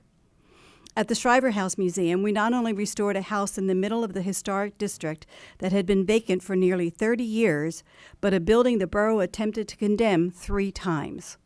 Focusing on the civilian side of the Battle of Gettysburg was something that had never been done before, but now has become a popular way of sharing our town's history. My background also includes past chair of Main Street during the fundraising effort to restore the Lincoln train station, Historic Architectural Review Board member for several years. I'm on the Gettysburg History or the Adams County Historical Society board member, Destination Gettysburg board member. I won the James Getty Spirit of Gettysburg Award, presented to an individual who exemplifies leadership, dedication, and has made major contributions to the tourism industry. WITF Community Advisory Board member, Pennsylvania Historical and Museum Commission Historic Preservation Award winner, coordinated more than 30 filming productions at the Shriver House with PBS, A&E, History Channel, HGTV, Travel Channel, HBO, and many, many more. I'm the author of the Shriver Story, Eyewitnesses to the Battle of Gettysburg, selling over 25,000 copies to date. And I was also the production coordinator on the movie Killer Angels, known as Gettysburg. I believe my experience as an entrepreneur, background in staff training, team building, historic preservation, and business development gives me the knowledge and understanding to be a valuable asset to the borough. We have not always agreed on a number of topics related to the borough, but disagreement broadens perspectives and helps one better understand one's own views and those of others. Each of you ran on listening to the people. I believe that is a very important attribute in a good borough council member and would want to do the same. Sharing different opinions and being able to discuss them openly is vital to working together with other council members and constituents. Too often we have candidates running unopposed for borough council, and I am very happy to see the number of candidates interested in filling Mr. Carr's vacant seat, and I wish you the best in selecting the right candidate for the borough. Thank you. Thank you. Brian Hodges. Good evening, Council and Mayor Carr, Borough Manager Gable, Officer in Charge Evans. Nice to see you. I'm Brian Hodges. I live at 137 Ridge Avenue in Ward 3. I've been there about 20 years, where I live with my wife and have raised my 3 children. I also own and operate the historic Bradford Inn Bed and Breakfast in Ward 1, where I've just about to start my 22nd season as ownership there. A lot of my friends and family ask me, why would I want to serve on Borough Council? My answer is that it's all based on my commitment to community. I care deeply about Gettysburg, its history, its residents, and its future. I want to contribute to decision-making that strengthens the community and improves residents' quality of life. And for the record, I have ran 2 times for Borough Council. First 4 years ago against Chad Allen Carr, who's now mayor, for this exact seat. I did receive 469 votes in that election. And 2 years ago, I ran against Alicia Sanders in Ward 3, where I received 188 votes. This should not be overlooked, as I've put myself out there before. And even though I did not win, I garnered much support and many votes from our local citizens. I have also attended meetings fairly regularly over the past 10 years, where I've spoken here many times to council about various topics and issues. Why do I feel called to public service? I feel a deep sense of stewardship for this historic community. Gettysburg isn't just a town, it's a symbol of democracy, sacrifice, and civic responsibility. Wanting to serve here often reflects a belief that preserving its character while guiding its future is a meaningful duty, not just a political opportunity. I feel called to council when I stopped asking, why isn't someone fixing this? And I started saying, I should help fix this. Whether it's infrastructure, housing, fiscal responsibility, transparency, or quality of life, the call comes from wanting real, practical solutions. Council service is not about ideology as much as it is about balance, listening, compromise, and long-term thinking. I am drawn to the role because I know I can make decisions that are fair, measured, and grounded in the borough's best interest. Public service, especially at the borough level, is demanding and rarely glamorous, as some of you may already know. I feel called to service because I value service over recognition, and I'm willing to put in time and effort because my neighbors in town matter to me. Borough Council decisions directly affect daily life, such as streets, safety, taxes, zoning, and services. Wanting to serve reflects an understanding that the most meaningful change often happens closest to home. Often the call for service is not abstract, it is situational. I feel that my experience, perspective, and availability aligns with what Gettysburg needs right now. That sense of timing is powerful and legitimate. In short, I feel called to serve on Gettysburg Council because I care deeply about the town, believe in responsible local governments, and am willing to accept the responsibility of helping guide a community with both historic significance and real modern challenges. As far as boards, I'm currently on the Board of Directors of the Gettysburg Municipal Authority. I'm a member of the Code Enforcement Appeals Board, member of the Chamber of Commerce, Destination Gettysburg, various bed and breakfast associations. In the past, I was on the Gettysburg Zoning Hearing Board, and I was on the Board of Directors for the Adams County Arts Council. What skills do I think I possess? First and foremost, I'm a business owner in downtown Gettysburg. To run a successful bed and breakfast, you have to blend hospitality with business discipline and community connections. Plus, I run my business with common sense. I bring a skill set that's directly relevant to Borough Council, especially in a town where tourism, small business vitality, and historic preservation are central to the local economy. My first skill would be budgeting, finance, and cost control. I manage operating budgets. I do payroll, maintenance, utilities, taxes, insurance, skills that translate directly to municipal fiscal oversight. Second would be economic development and tourism insight. I have firsthand knowledge of visitor behavior. I understand what draws people to Gettysburg, how long they stay, and what improves or hurts their experience. I see how events, infrastructure, parking, zoning, and marketing directly affects local businesses and tax revenue. How does this add value for me to serve? I can make informed decisions about tourism strategy, events, marketing partnerships, and business-friendly policies. In short, I will be a responsible steward of taxpayer dollars and practical input during budget discussions. And what legislative initiative would I like to see, since I'm in the tourism business, would be the lodging tax distribution, also known as the pillow tax. The borough should work on changing the law governing how the Adams County lodging tax is distributed. Current tax is 5% to visitors who stay here, but the borough gets a very small portion of that. It should receive a much more equitable share than it currently does, and I would be personally willing to spearhead a council team to work with local representatives to change this law. Thank you, and I look forward to working with you. Thank you, sir.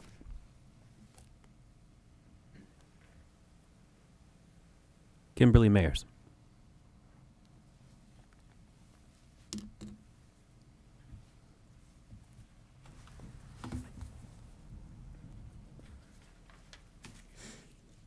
Good evening, and thank you for this opportunity. I would like to begin by answering the question, why am I called to public service? The short answer is I love this community and I love this town. Over 30 years ago, my husband Wayne and I considered living in a rural area in northern Adams County. However, we thoughtfully and purposefully made the decision to move to Gettysburg. We purchased a home on South Street in the 3rd Ward, where we still live today. What drew us to Gettysburg was, and still is, the diversity and strong sense of community. We knew we wanted to be a part of that. I can honestly say I've never regretted our decision. During my time living in Gettysburg, I have served my community in various ways. I sat on the advisory board for the development of the Elm Street overlay, now referred to as Old Getty Place. I was instrumental in starting what is known as the Downtown Flower Project, which began as an idea to hang flower-filled baskets and plant containers around the Lincoln Square, has grown considerably to include several streets throughout Gettysburg. Most notably, I served on the Gettysburg Zoning Hearing Board for several years.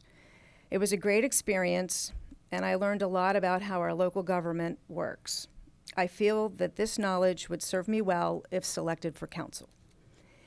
In addition to my service, Wayne served on the Shade Tree Commission and Planning Commission. Gettysburg is unique in that, as we all are aware, we're a college town, we have a thriving tourist industry, and we have numerous small, successful businesses. But we also have a very diverse and vibrant residential population that must be heavily considered when making decisions. If I am selected to serve on council, I will do my very best to balance the needs of all of these groups and make decisions based on what is best for the entire community. I will remain open-minded and be a good listener with a willingness to think outside the box and find compromise when possible. Very quickly, just a few projects and concerns that I am interested in the borough. One is revisiting the pillow tax, and more importantly, just how the funds are distributed. trying to find a solution to our housing crisis. There are many people who would love to live in Gettysburg, but unfortunately, we don't have an inventory of affordable housing. And then third is the Baltimore Street Revitalization Project. Having seen some of the projects that have happened in the borough over the past several years, one on my own street, I think that the Baltimore Street Revitalization will have a very positive, really good impact for everyone in the borough, citizens, business owners alike. So thank you for your consideration. Thank you. Obviously, this is a small town. We all have connections to many people in this community. We all have probably had conversations with most of the applicants tonight many times. And we all make our decisions based on our consciences here tonight. Ms. Stull, can you confirm for me, please, that all 6 applicants are certified electors in the borough who have provided the necessary information? Yes, they have. Thank you. So the last time we did this in 2021, this sly fox here was very insistent that we cannot do a secret ballot. So unfortunately, as painful and uncomfortable as it is, we do have to do a public ballot here. What we will do is call the roll. Each member will state a name of somebody they would like to see fill this seat. If somebody gets to 4, then they have won this selection. If no one gets to 4, anyone who didn't qualify or has the fewest votes would be eliminated. In that process, within 2 to 3 rounds, we should be down to 2 finalists. And should we result in a tie, we do have a tiebreaker question, which was sent to all the applicants. And if we still cannot resolve that tie, we would ask the mayor to cast a deciding vote. And the last thing I will say before we do make our selections here, in my email communication to all of you, I stress this, as Mr. Hodges well knows, and Mr. Glass well knows, and Ms. Mayers well knows, there are a variety of ways to serve this borough, and they are all important. Council is one. We have 10 authorities, boards, and commissions with a total of about 65 volunteer seats that at any given time we need to fill. We almost always have at least 1 or 2 vacancies. Usually they're an alternate seat. And every year, a number of people will cycle off. We are blessed and gifted in this community that the people who tend to volunteer once tend to volunteer multiple times. Oh my goodness. Even still, this is a really important way for people to get involved. Zoning is important, planning is important, Human Relations Commission is important. Stormwater is crucially important. So please, for the 5 folks who don't make it through this selection tonight, please consider service in another means. And anyone on council can have that discussion with you if you have further questions. All right. Is there anything we need to do, Mr. Eastman, before we begin rolls? Ultimately, the only thing that is of a legal proper way to do this will be ultimately you make this appointment by the adoption of a resolution. That is what is required under the Borough Code, and you'll note that there is an appropriate resolution motion on the agenda for that. However, how you get there, I think Mr. Moon has done an excellent job of explaining it, and let the process begin. Thank you. All right. Ms. Stull, will you call the first roll, please? Okay. Mr. Bales?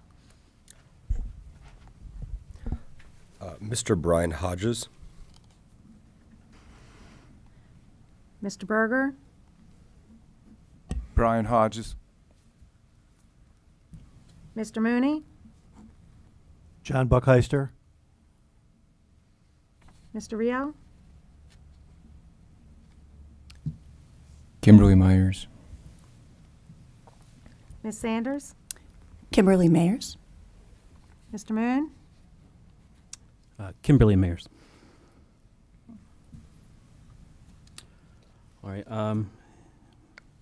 Thank you to Nancy, Luke, and Darren. I apologize that you did not make it through that round. And again, thank you for putting it out there tonight. It's not easy, and I really appreciate it from all of you. All right, we are down to 3 contenders there, Mr. Bookeister, Mr. Hodges, and Ms. Mayers. Sarah, can you call the second roll, please? Mr. Bales? Brian Hodges. Mr. Berger? Brian Hodges. Mr. Mooney? Kimberly Mayers. Mr. Rio? Kimberly Mayers. Ms. Sanders? Kimberly Mayers. Mr. Moon? Kimberly Mayers, please. All right. I believe that gives Ms. Mayers a count of 4. Yes. All right. Again, thank you to everybody who applied tonight. We appreciate your efforts and your thoughtfulness and your dedication to the borough. There's only one reason to put yourself out there like this, and that is love. Love for your community and your families and the people around you, so thank you. In addition, President Moon, I'd like to add, all of you were incredible applicants. I thank you. Not only are there many positions on the ABCs, there's always an election every 2 years for one of these seats. Thank you. Thank you. All right. Would anybody care to make the motion appointing Ms. Mayers by resolution?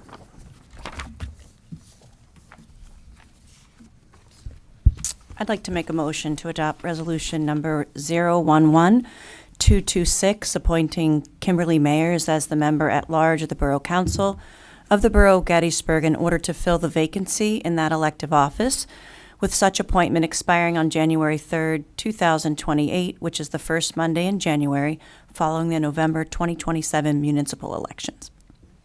Do we have a second? Second. We have a motion and a second. Is there any discussion? All those in favor, please say aye. Aye. Aye. Any opposed? Thank you. That motion carries. Ms. Mayers, would you please take your seat? Oh, I'm sorry. We have to swear you in first. Ms. Mayers, would you please go up to the podium and join the mayor?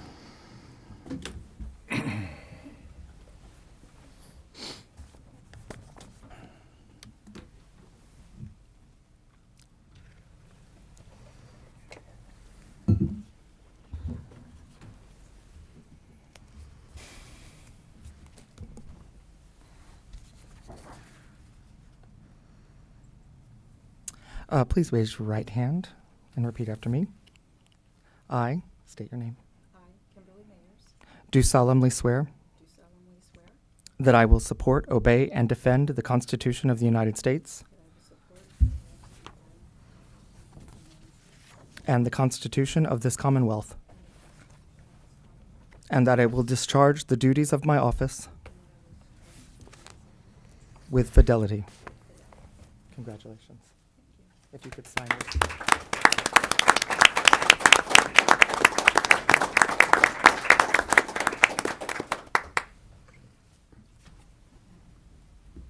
We get a picture of the full council at this meeting. Did you want to do that before?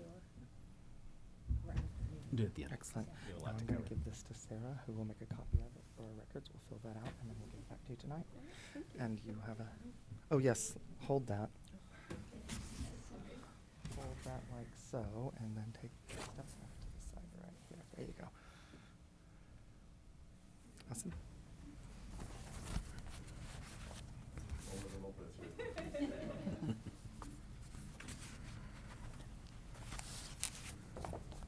Thank you.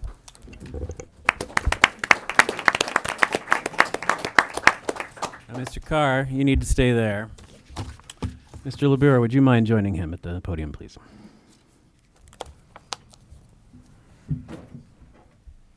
The next person the mayor will be swearing in is Bradley LeBure, who works in our Department of Public Works, and he will be swearing in tonight as an interim parking directing department administrator.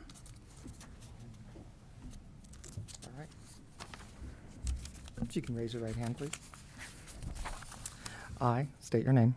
I, Bradley LeBorn, Do solemnly swear do solemnly swear that I will support, obey, and defend that I will obey, support, and defend the Constitution of the United States the Constitution of the United States and the Constitution of this Commonwealth, and the Constitution of this Commonwealth, and that I will discharge the duties of my office and that I will discharge the duties of my office with fidelity. with fidelity. Congratulations, sir. Thank you. You can stand now.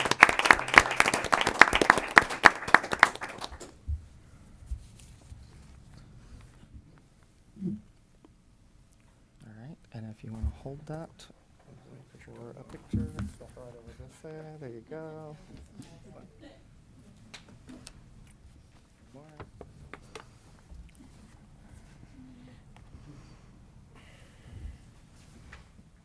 So, thank you, and that is, I'm going to make a copy of that with Sarah and then we'll get back to you.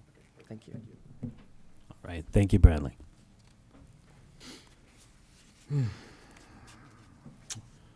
All right. That concludes all of our pre-meeting business. Now we're going to get into the meat and potatoes of the meeting proper.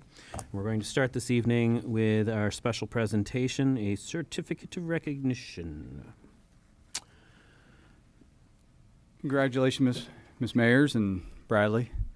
So this is long overdue. The Gettysburg Police Department and Gettysburg College Department of Campus Safety has had a long-standing relationship, and I just want to recognize them for the works that they've done and their assistance with us over the years. So over the past several years, the Gettysburg Police Department has had a valued partnership with the Gettysburg College Department of Campus Safety. Throughout this time, the Campus Safety has provided our agency with critical assistance on numerous investigations by supplying time-sensitive information, surveillance footage, which has directly contributed to the identification, arrest, and successful prosecution of individuals seeking to cause harm or disrupt our community. This ongoing collaboration has strengthened public safety efforts and reinforced our shared commitments to protecting the Gettysburg College students, local residents, and many visitors who come to our community. So on behalf of the Gettysburg Police Department, the mayor, and I extend our sincere gratitude to the Gettysburg College Campus Safety, and we look forward to our continued growth of this important partnership. I would like to invite Alex Wiltz, the Executive Director of the Campus Safety, along with some of his members to accept this certificate of recognition.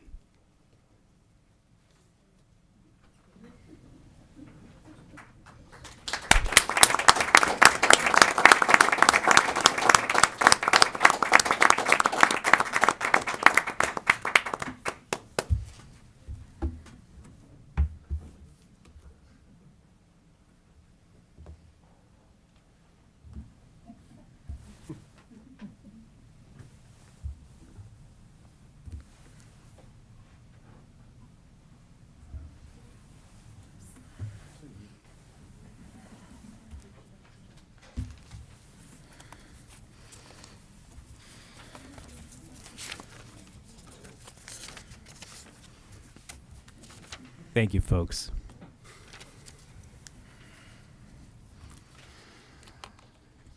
Thank you, Sergeant Evan. All right, that brings us to our first public comment section of the evening. This first section of the evening is restricted to items appearing on tonight's agenda. We ask that you use the podium. Please state your name and address of residence. We ask that you limit yourself to 5 minutes and make sure to use the microphone. Is there any public comment this evening?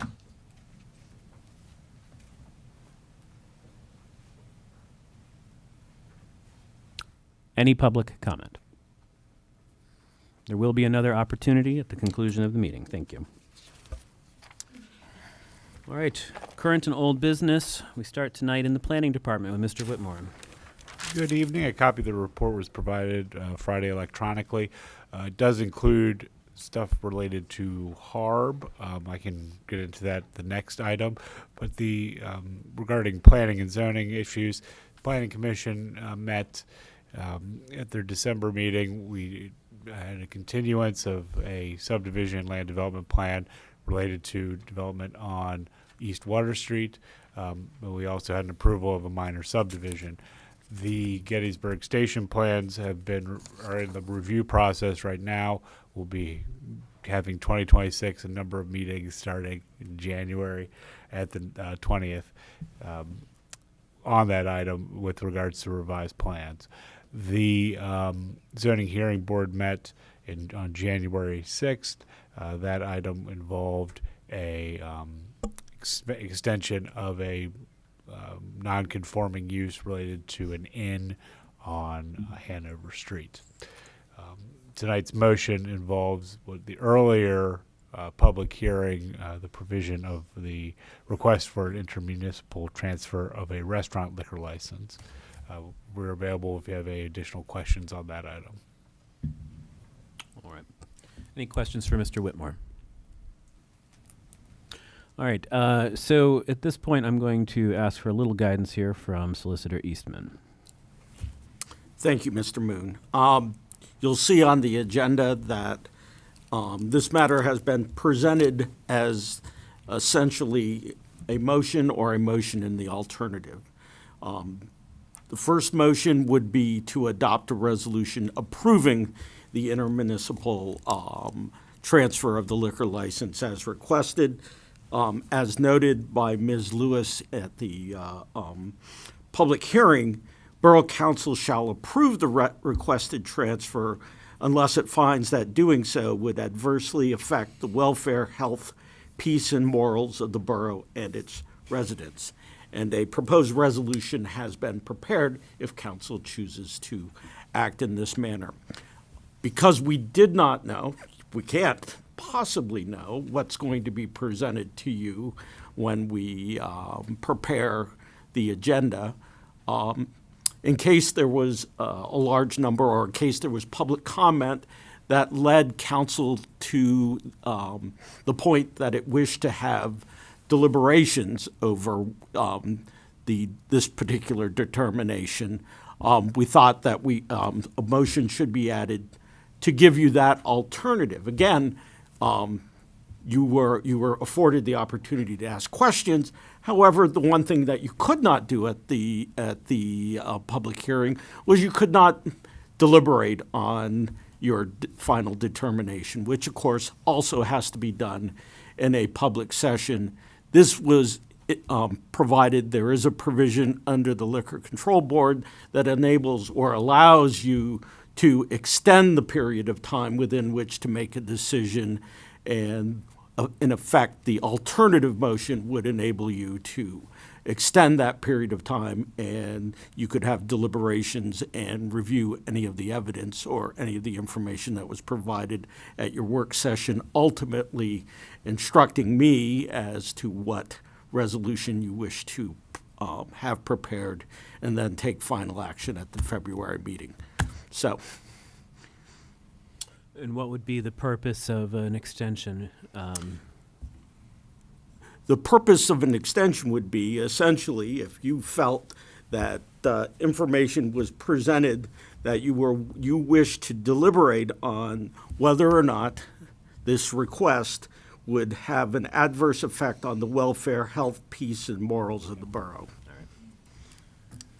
So there's the choice before us here. So we do have the option of either approval of the request or to seek an extension. I would remind members that at the hearing there was no public comment in opposition to this application, nor was there any in support. So if anybody would care to make one or the other of these motions and it were seconded, we could then open up our discussion.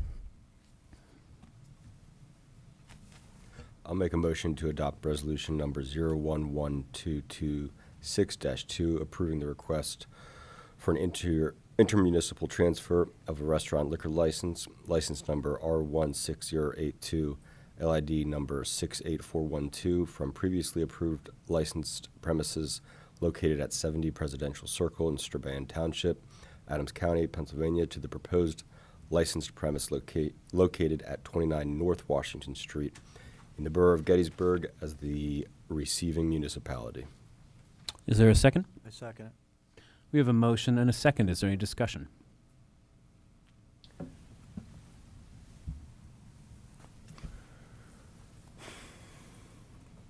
Yes. Go ahead.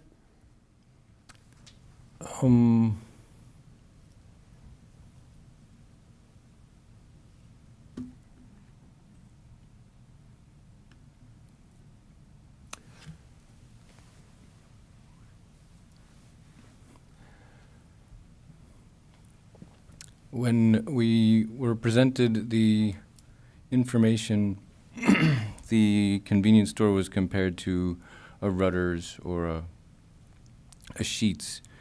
I was not convinced, though, that they are similar establishments. The food in this case, even Sheetz seems to care about the food that they serve. They certainly have a well-stocked kitchen and many options. In this case, it felt more to me that the restaurant piece was an excuse to be able to sell beer and wine. I guess I don't know that that means that I'm not in favor of it. It just, they did not feel like fair comparisons to me. I understand what you're saying. For the benefit of our newer members, I'll let you know that last year we had a very similar application. The transfer of a license from a restaurant that used to exist on Baltimore Pike into the borough, specifically to a gas station that intended to build a proper kitchen with a 3-compartment sink and a hand-washing sink and start to serve hot food and create seating for 30, specifically so that they could do 6-pack service to go. I suppose the question before us, though, is not necessarily, is the pizza any good, but is it, can we prove that there is material harm to the borough or to our culture here by the approval? And we do have an established history of allowing such transfers in very similar circumstances. I would note for the benefit of council that one of the important purposes, or one of the, to understand this is a preliminary process. It's a rather extensive process that the applicant, if it is approved by the Borough Council, a rather extensive process to determine whether or not they would have the proper ability to meet all of the regulations required by the Liquor Control Board in order to properly operate the premises consistent with the requirements of the license. So just to understand, essentially, and if you think about it, it makes perfect sense. You folks are the gatekeepers, if you will. You deal with the health, safety, and welfare of the borough and its residents. It's within that power that you enact your zoning ordinance or your various ordinances and so forth. So one of the initial criteria would be whether or not that the intended use is allowed as a proper use in the borough. I believe Mr. Whitmore, would you be willing to opine whether or not the use, I think it's an existing use, candidly. Well, the use as a drinking place, on-premise consumption would require a change of use. To be a drinking place, and if they have to either be also an eating place or a brew pub. Brew pub being that they actually are manufacturing alcohol on premises. The eating place provisions do present a little bit of a challenge, as there's a drive-through on site as was previously a bank. So that would have to go away. That the drive-through component is what's not permitted. Otherwise, the land use is a permitted use in the revitalization district, as is the eating place component. There are some site constraints that may be impacted, especially related to excessive parking. That would all be reviewed in the land development phase and would not be insurmountable. Okay. I would also just add that I've worked with a lot of accounts like this, and a lot of times, when it's not a corporation that has endless funds, they'll do these things in steps, and because, for instance, putting in a hood can be $50,000, $70,000. So they'll start with this, and then, if they want to build up their food program, they can start doing that as, if they see the customers need that or want that in the area, and if it fits with their business kind of plan as well. Questions, comments, opinions? All right. Not hearing any, so we have a motion and a second. Unless there's any further discussion, I think we would take a vote. All right. All those in favor, please say aye. Aye. Aye. Any opposed? That motion carries. Any questions for Mr. Whitmore before we move on to Mr. Whitmore filling in for Ms. English? All right. Historic and environmental preservation, Mr. Whitmore. So also included in tonight's report was the HARB review. We have 5 items on tonight's agenda related to certificates of occupancy, one of which was approved via the consent agenda, which means that there was no objection to the item by default. The other items were also approved unanimously.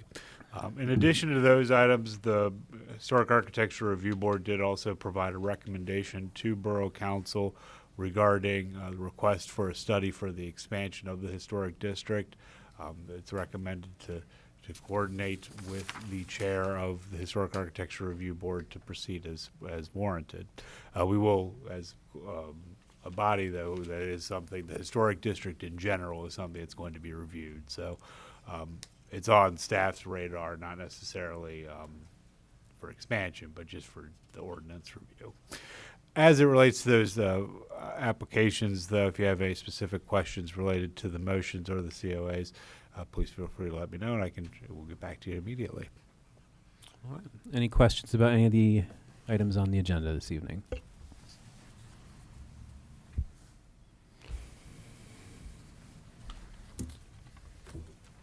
Would you pass this down to Ms. Yep. Myers so she can follow along?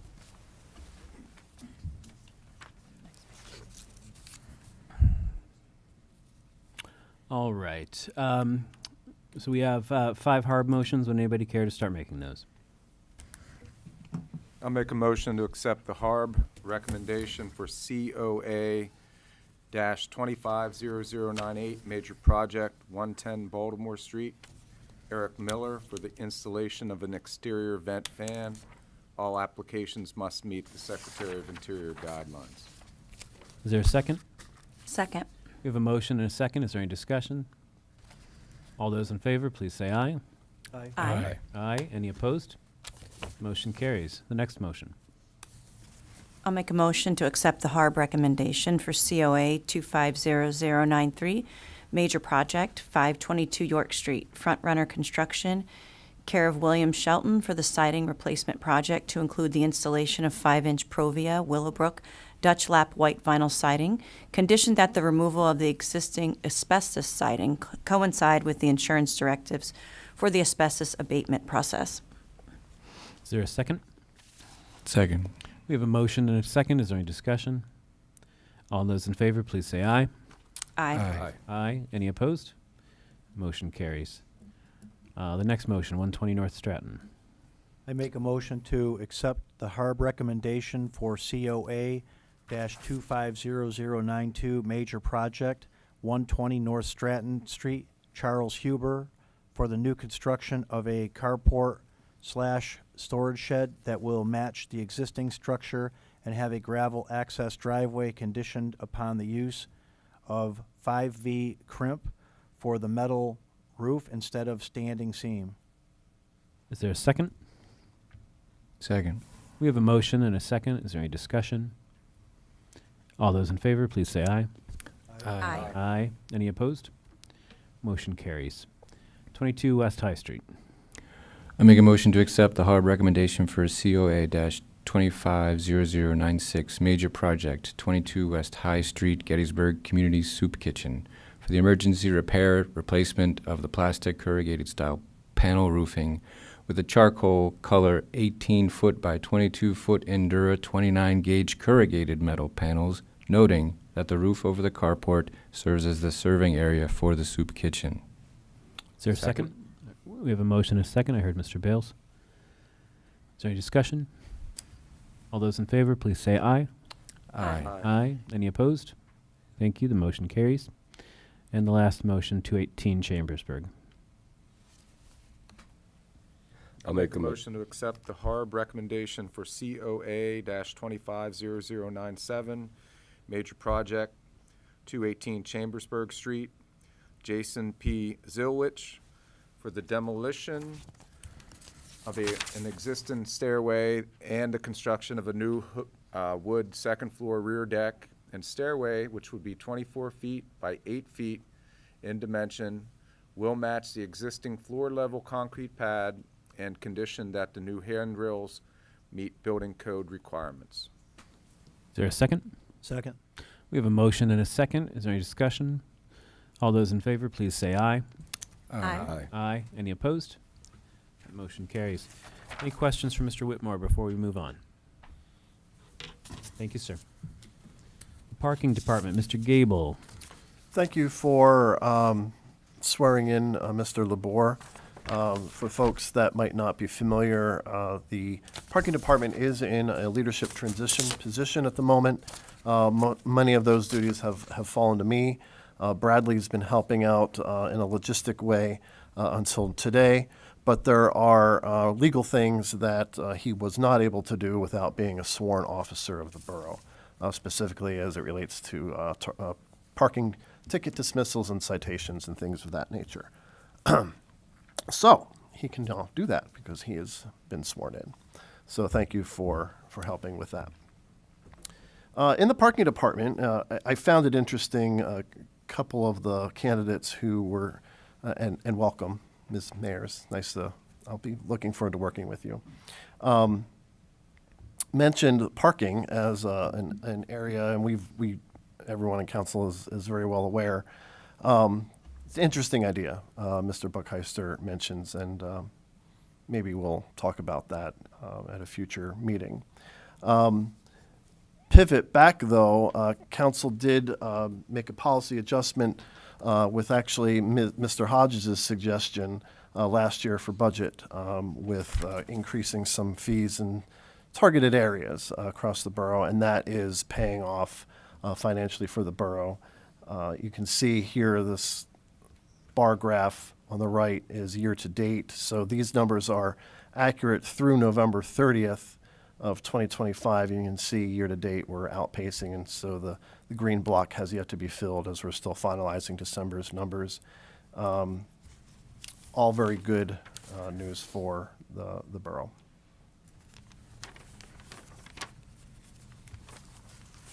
And I am showing you the wrong graph. Show you this graph. That's Pilotex. That's coming up. Sorry. But here you can see same thing, different bar graph. Year to date. In November, $169,000 was collected. Last year, $154,000. So your policy decision last year for budget is reaping the intended benefits. With that, I have no other. Great. Any questions for Mr. Gable in terms of parking? All right, seeing none. Thank you, sir. We will come back to you later. Mr. Harbaugh, Public Works. Good evening. You should have received my report that was submitted. Some highlights on my report. The leaf season for the season is over, and I will have numbers for how many loads of leaves we collected in 2025 next month. Christmas tree collection. The Public Works crew started collecting Christmas trees January 2nd. Residents are urged to remove the lights, ornaments, stands, and place the trees out on top of the curb, not in the street or along the alley, the edges of the alleys for collection. We will be coming around to collect them all the way up through the end of February. If they don't want to wait till we get around to collect them, there's a drop-off point out at the rec park at the Charlie Sterner building. And there's also, residents can drop them off at 457 East Middle Street at the Public Works building. We will collect all the trees, and once we have all the trees collected, we will recycle the trees by chipping them up and using them down at our dump to line the bank along the creek. All right. Any questions for Mr. Harbaugh? Just to thank you for your 21 years of service to the Borough of Gettysburg. Thank you. All right. Thank you, folks. Mr. Claybaugh. Good evening, Council. You should have a copy of my written report. There is quite a lot going on from the engineering department. My report's about 5 pages long. I'm not going to go through the whole thing, but there are some updates that I want to give you.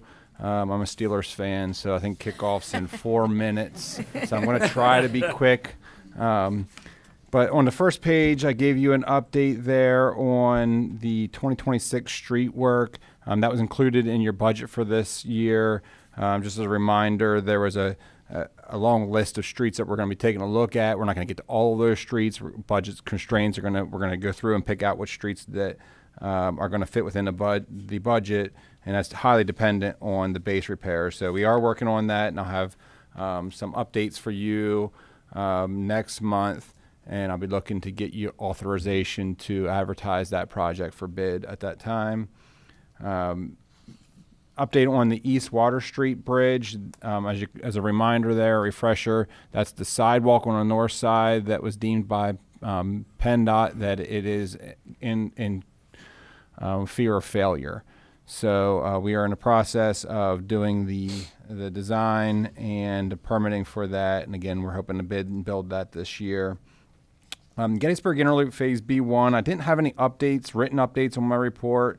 But I just wanted to give, especially for the purposes of the new council members who may not be familiar with this as much, we skipped over the Gettysburg Interloop Phase B1. That's Racehorse Alley from Buford Avenue to Washington Street, primarily because there's a Gettysburg Interceptor project that was digging that piece of the alley up. So we jumped over to what we call B2, North Washington Street. We just finished that basically last year. So now we're going to go back to B1. In the fall, we did submit for a grant application for a TA set-aside. So we're in the process of waiting on the grant award. Hopefully we get that. In the meantime, the council did authorize some money to continue with the design. The TA set-aside grant does not fund design. So that is in your budget to do some design, but there's only so much we can do for design because there's a bit of a chicken and egg thing. If we get a grant awarded, then we'll have to go through ECMS with PennDOT. So we can't get ahead of PennDOT if that's the use of the funds. So there are some things we can do, but not complete the design. So again, I'll be giving you some more updates on that as we move into the new year here. The next item is the 2025 CDBG curb ramps for the new council members. Pretty much every year, we might be going to every other year now, but we use the CDBG money that the borough is allotted to replacing curb ramps. The 2025 curb ramp project was awarded to Kinsley. They wanted to wait till winter to start the project, and then they lost their project manager, so we're waiting for the new guy to come in. I think we're going to get the same guy that we have for the Gettysburg Interloop. His name is Craig. He's great. So we're hoping that he's going to get started here within the next month. So more on that soon. The next item is the Welcome Center. We did have a pre-construction meeting with the contractor, the successful bidders. Again, there's a general contractor, there's a MEP guy, there's it's mechanical, electrical, plumbing guy. So all of the contractors are ready to go with the project. We have our easements finally secured with the new property owners at 344. And we're all ready to go as soon as I think the funds get here. So I'm not sure if Jill might be providing you some more information on that whenever she gives her report. But everything is, the way is paved there to get started with construction soon. An update on the Gettysburg Gateway Connectivity Project. That is one of the biggest projects that we'll be working on over the next couple of years. So we're really excited that we're finally moving forward on that again. We did get the green light back in December to proceed with the sketch plan for the boulevard. That was something that the council already kind of gave some direction on, that boulevard. I will be providing you with some updates on that over the next couple of months. Make sure everybody's okay with this as we move forward. We have to redo the scoping phase with PennDOT before we can get into the full-blown design. But we are authorized to start the survey. We're looking to probably do the survey within the next month or two. We're going to be doing a three-dimensional survey of the entire street, so it'll be scanned The parking will have to be removed during that process. Parking manager, the bureau, will be helping us in that process. So we're excited to finally get moving full bore on that. There's an update here on the Gettysburg Interloop Phase B2 project. As I noted, that project was pretty much finished at the end of last year. We're still working with DCNR on closeout of the C2P2 grant paperwork. We met with them last week. It passed with flying colors. They didn't really have any comments, so we're finalizing things there. And then the same thing with the CDBG grant. We had to close out some grant stuff with the county grant administrator on that. Aside from that, I have a couple of updates under subdivision land development plans, but John already mentioned those in his report, and I don't think I have anything to add to those.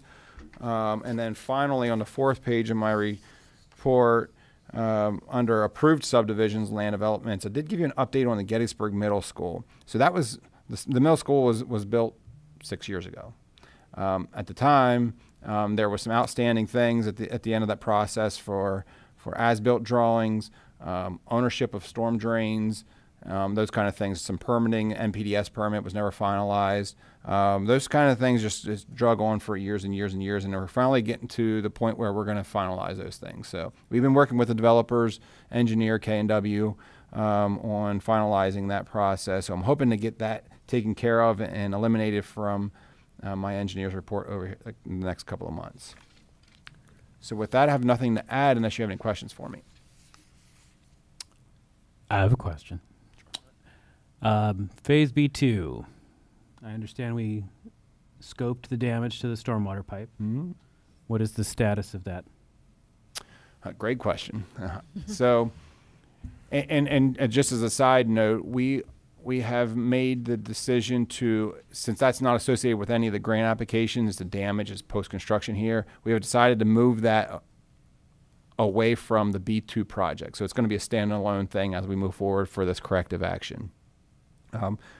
We ran it past the Stormwater Authority, provided a couple of options for how we think we're going to fix this. They did provide some feedback and eliminated one of those options. So we're down to just two options, which essentially means that the options that they picked there was full excavating. They don't want to line the pipe. It's just not a good idea. So we're going to excavate the pipe to fix it. Who is responsible for that is still up in the air. MedEd is aware of the issue. We've developed a letter. It's a 4 or 5 page letter that explains the issue. It has pictures, has reports of the history of the process, and I've run that past the manager. And just last week, I met with Bradley and Robbie to make sure that we were on the same page from what we did in terms of a PA1 call component. That letter is going to be finalized within the next week here once we get a couple of things cleaned up, and that'll get sent over to MedEd. Once that gets sent to MedEd, they were asked in that letter, they'll be asked to provide a response if they're willing to provide this fix. So I'll let you know as soon as I hear back from MedEd, but we are in the process of, we basically have done all of our homework on our end, and we're cleaning up the letter, and we'll be sending that out within the next week. And is it your position that the borough did properly go through the PA1 call process, that there's no reason they shouldn't have known where to put the pole? Yeah. So, and I'll speak from my perspective, and then I'll let Robbie speak from the one call perspective a little bit. But really the bottom line is that we staked out exactly where the pole needs to be. We provided a stake, engineering surveyors provided a stake in the ground. They weren't able to put it where we staked it. They ended up moving it over about 2 feet. That was just close enough to the pipe to where it damaged the pipe. So that, I feel like, speaks for itself. That's a pretty clean process there. In terms of the one call, I don't know if you want to add anything to that, Robbie. They did perform their one call that was required, and it was marked. The one call was marked back with the stake from C.S. Davison and all clear to PA1 call, because we put the stake in where the pole was going, that none of our facilities would be in the road. So they did put the one call in. They just moved the pipe, moved the pole towards the pipe without notifying the project manager out there or the inspector that was out there, because they had issues drilling the first hole.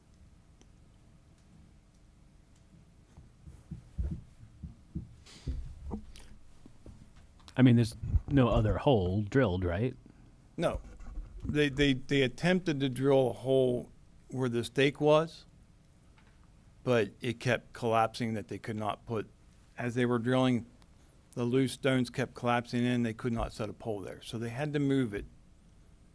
And they really didn't make a phone call to Jacob or the inspector that was out there that they needed to move this so somebody could come out and take a look where they're gonna move this to say, yes, put it here, no, don't put it there.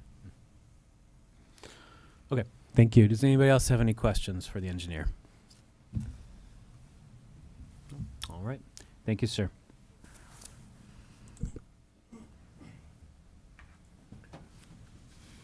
That's going to take us to Sergeant Evans in the Police Department. Good evening, sir. Good evening. I'll try to make this short for Chad. I don't have No, go slow. It's fine. Sorry, Chad. I don't really have much to add tonight. Everybody should have a copy of my report. Would like to say that the New Year's Eve fest went well. Nothing operationally of concern. I'd like to say thank you to Mr. Mooney for again providing my officers for a place to stay warm. Much appreciated. It's the second time you've offered that. Another thing is our new officer, Saudi. He's in our field training program. He's doing a great job. Excellent. He might actually get done early, so we're hopeful. If not, he's doing a great job. So he's been a great fit with the guys. I'd be happy to answer any questions you guys might have. All right. Does anybody have any questions for Sergeant Evans? You want to mention the case at the bank? They, Sergeant Orth did a good job in catching a fraud case there. Yeah. So ACMB Bank on Middle Street, and the exact date is I'm blanking on that, but it was last month. Sergeant Orth, Officer Harris, and Officer Bose responded to the ACMB Bank in Middle Street for a fraud in progress. Subject came inside, was trying to fraudulently pass along some checks, something of that nature, and obtain money out of one of the accounts. He was actually successful in doing so. The tellers eventually caught on to the fact and actually called us. So my officers responded, actually able to locate the subject outside, who actually ran on foot from them. A brief chase ensued, and they were actually able to apprehend him without incident. That subject is currently being housed at the Adams County Correctional Facility. I don't want to give out too many details right now, but yeah, they did an excellent job in responding and locating that subject and charging him appropriately. So. Anything else? All right. Thank you, Sergeant. Thanks. And it takes us to the officer, the manager, and the treasurer, Ms. Stull. Okay, I want to give a shout out to Public Works crew, Wayne Heflin, who will have 29 years this month, and of course Robbie's 21 years, and Sergeant Bill Orth in the Police Department will have 22 years. Cool. Thank you. All right. Mr. Gable. Back to the future in this graph. This is the pillow tax graph year to date, and it charts it over the years. And several people tonight spoke about the pillow tax, and our former member, Ms. Lawson, was always interested in the pillow tax and its allotment. Year to date, we're actually doing okay as far as collections of the pillow tax. We are up a little bit year over year, with the green block to be determined yet for the month of December. The speakers earlier tonight spoke about the amount of money that's actually collected throughout the county, and then the small portion that actually is remitted back to Gettysburg Borough. And this shows us here in the graph. So even though this looks impressive from a bar chart perspective, the month of November was only $15,000, when we know that there's a lot more that's collected. So that's a legislative issue at the state level. And so if the council is interested in pursuing that, we would have to engage our representatives at the state level to seek a different formula for that.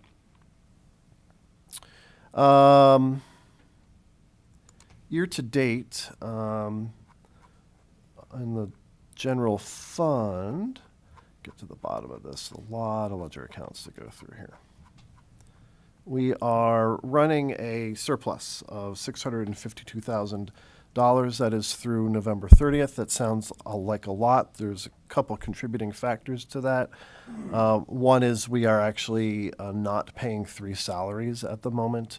One in the parking department, one in public works department, and one in the police department. So that accounts for some of that, and then also the transfer from the general fund to capital reserve has not shown up. That will show up next month as we have been drawing down ARPA funds over the last several years. 2025's ARPA funds that have been reimbursing police salaries for the year has not been transferred back over into the capital reserve fund. So this number will come down when you look at this next month. In the liquid account, in the checking account at ACMB, the borough in the general fund currently has $938,000. So we're in a good liquid position. With that, I will entertain questions. All right, any questions for the manager? All right, we have a few motions there. Would anybody care to make the first one? I'll make a motion to approve all bills and payrolls for the month as presented. Is there a second? Second. We have a motion and a second. Any discussion or questions? All those in favor, please say aye. Aye. Aye. Any opposed? That motion carries. Thank you. We have a COLA increase. I'll make a motion to authorize a COLA increase for retired police pensioner Matthew Harvey to be paid from the police pension plan effective February 1st, 2025. Is there a second? Second. We have a motion and a second. Is there any discussion? All those in favor, please say aye. Aye. Aye. Any opposed? Motion carries. Tammy's appointment. I'll make a motion to appoint Tammy Murdoff as the borough's representative to the Board of Directors of the York Adams Tax Bureau, and to appoint Lisa Engstadt as the borough's alternate representative to the Board of Directors of the York Adams Tax Bureau. Do we have a second? Second. We have a motion and a second. Is there any discussion? All those in favor, please say aye. Aye. Aye. Any opposed? The motion carries. And another one for Tammy. I'll make a motion to appoint Tammy Murdoff as the borough's representative to the Adams County Tax Collection Committee, and to appoint Lisa Engstadt as the borough's alternate representative to the Adams County Tax Collection Committee. Is there a second? Second. We have a motion and a second. Is there any discussion? All those in favor, please say aye. Aye. Aye. Any opposed? Motion carries. All right. Any questions for the manager before we move on to liaison reports? All right. Before Jill stands up, I would like to take a moment to talk about the fact that we have a great many vacancies here on our liaison reports. This is something that we've been percolating for several months. Our former colleague, Mrs. Butterfield, was carrying a lot of water for this borough and acted as liaison for the borough on like 213 different boards. It was amazing. We need to fill all of those. Now this agenda actually has a few omissions. Mr. Berger currently sits on GMA, HAP B, and Trail Feasibility, but even still we do have some vacancies here that we need to think about filling. Currently, Jill Sellers from Main Street also is our representative on the Steinway bid, and while I'm super appreciative of that, that's also a really great place for some plucky council member to meaningfully interact with a key economic driver of the borough's business environment. So over the next couple of weeks, I'm going to be approaching some folks, especially those who've been on council for a little while, and see if scheduling availability aligns with your interests. And hopefully we will, within the next month or two, get all of these positions filled. I will tell you I intend to try to make COG work with my schedule. And maybe there's something that really speaks to you, right? ACTPO, which is a transportation organization, meets the needs of a lot of people in this community. Maybe that's something that speaks to you. Maybe you want to help Mr. Berger out with Happy or take that over, or maybe he's totally into taking it over for the next 10 years. GARA is a hugely important part of our borough life here, and we need a representative to interface with GARA as well. Unfortunately, their board meetings tend to coincide with ours, so sometimes that's a little tricky, but still regular conversations with the director of GARA are important, and there are many opportunities for us to meaningfully interact with GARA. The Boroughs Association is an interesting one as well, and I assume Mayor Carr is looking to pick that up from former Mayor Freeling. And then, of course, we have the recycling report. Now, this is not necessarily a liaison group that we work with, but trash is a huge subject for us, for any municipal government. If you want to see people lose faith in their government quickly, let the trash pile up on the curb for a few weeks.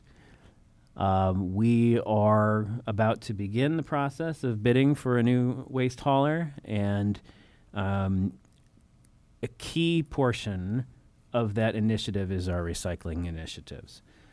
Not only is it the morally responsible thing for each individual and a municipality to pursue, it also represents money back from the state that we would not get otherwise. So there are many, many reasons for us to have a robust and evolving recycling program.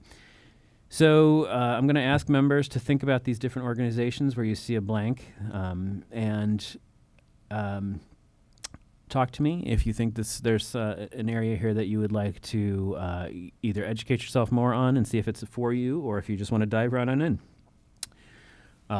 And with that, I'll invite Ms. Sellers to the podium. Thank you, Joe. 354. I'll spare you that. Yeah, you're very close. The number of days till the next Christmas festival.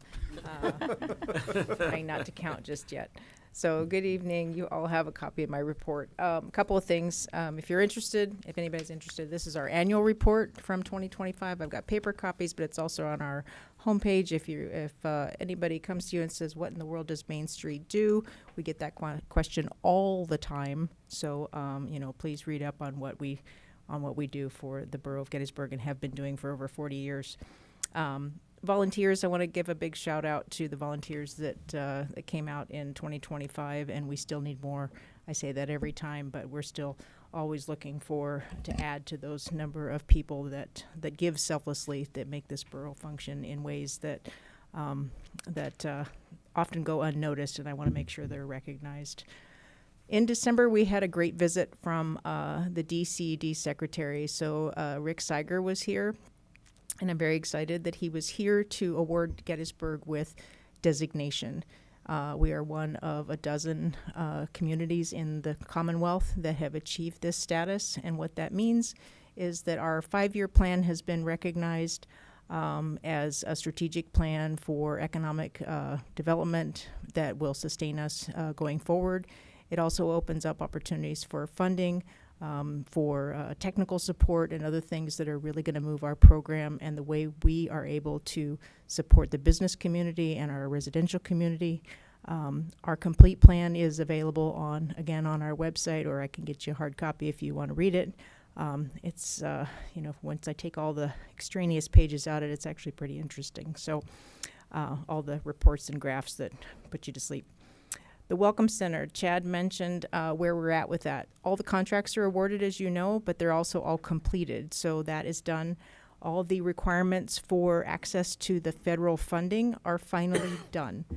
This was no small process. Many thanks to Manager Gable for seeing that process through. Next step is a notice to proceed to the contractors. So stay tuned. We're going to try to schedule a groundbreaking ceremony with all the people that have, got us to this point. So it's been a long road, but I'm hoping to break ground very, very soon. America 250 PA. So happy 250th for the nation. Here we are in 2026. We started planning for this in 2022. Nobody thought it would ever get here, but here we are. So we do have a local steering committee. The official kickoff in Adams County is January 22nd. So the state commission will be here to kick this off. So we'll be at Hotel Gettysburg at 1 o'clock on that day. We encourage the public to come, but you've got to RSVP so we know how many people to plan for. So we also need volunteers for that event. So if you need more information, please reach out to me. The Baltimore Street project, like Chad said, design and engineering continue, but we're working on our 6th round application for USDOT funding. So stay tuned on that. It's due on February 24th. It's in really good shape. We've always had a good application. It's just incredibly competitive. And we're just, trying to get to the point that we are going to be able to secure those construction dollars so that we're ready to build once design is done. We're also going to be asking the community and businesses in particular for letters of support for this project that can go in attachment to that application. So please watch for that opportunity. I'll give you a template letter and we'll get those stacked up on the Secretary of Transportation's desk so that he understands that this is a community effort and a community priority. On behalf of Mrs. Butterfield and her memory, I did attend the annual meeting of the bid. We continue to review. We reviewed the budget, events, advertising, all the things that we always do. Todd Mickley was reelected to serve on that board again. The regular meeting was held last week, and we're planning for 2026 and working. The Steinway Avenue is actually the second pillar of our 5-year strategy, and our next bid meeting is in February on the 5th. And last but not least, the Christmas Festival. So real quick recap on the results that came out of that. Attendance was estimated about 20,000 people over the weekend. So this is probably one of the biggest events that draws people for this 3-day period. 89% of attendees plan to return. 84% of businesses rate this as high value. 45% of businesses reported increased sales. That was up from 36% in 2024. 44% of attendees were local, which I was really glad to see because that means that people are coming and appreciating what is happening in their own backyard. And 27% spent more than 2 nights here, which directly relates to the fact that there was increased foot traffic, and that there was also the number of people that spent more than $100 was well over 50%. So it is definitely an economic driver in the fourth quarter. The committee met today, so I don't actually know how many days, but we reviewed all the things that happened, and there is a lot. There is a lot. I think it was successful, but we have a lot of lessons learned because we added a lot of things to this year's festival that had never been done before, so there's always new ways to look at things. So we're already making plans. My shout out to the community is we need sponsors, we need volunteers, we need partners to make this happen. Our best partner is the Borough of Gettysburg. I can't say enough about Public Works, about parking, about the police department, about the staff who support Main Street, both with their volunteer hours and just with great ideas and willingness to put themselves out there to make this happen. But it will not happen without the community also being involved. So my thanks to those who did, and my encouragement to those who haven't joined us. It's time to get on board and make this happen in 2026. So that was a lot, but it was a busy year, and we have another busy year ahead. So I'm happy to take questions and then let you all go. Okay. Thank you, Jill. Many thanks. All right. So as we do not currently have a liaison for GARA, we'll move past that. Mr. Berger, GMA. Borough residents have been receiving insurance notifications, have been getting some questions about that. It's totally an optional program. Service Line Warranties was a vendor that approached our board and director, and we felt that the program had merit. It's really designed for older homes and the old infrastructure, and you pay a little bit a month because obviously sewer and water can be very expensive. So we gave them our mailing list. It's really not connected to GMA. We don't get any monetary benefit from anything. We just thought it was a good service to provide for our customers here. So if you have any questions, you can always reach out. Had a new board member that we welcomed last meeting, Mr. Hodges. Glad that you can be with us.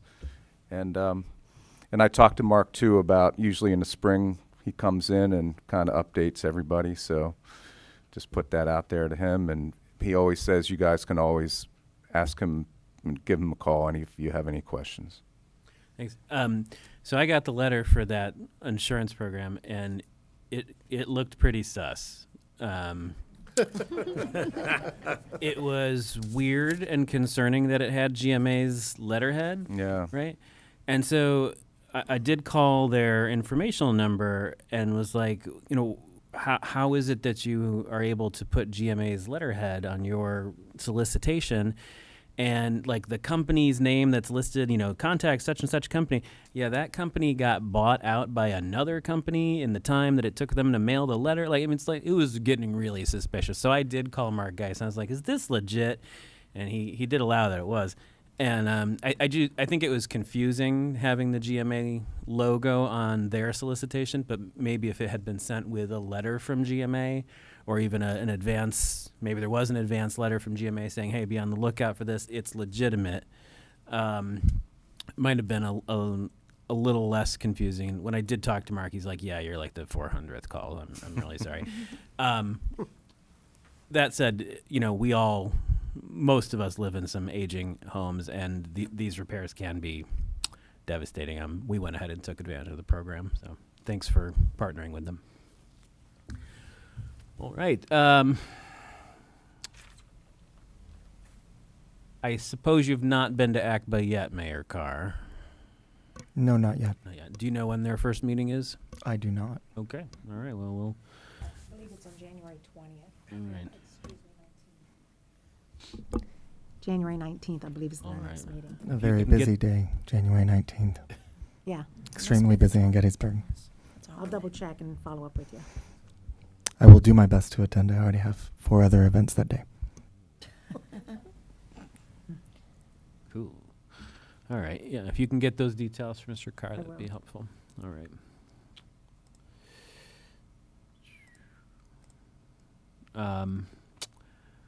Again, we don't have an active representative for COG. Anything from Happy, Mr. Berger? Yeah, I actually went to the first meeting, had some new board members, and do have an announcement here.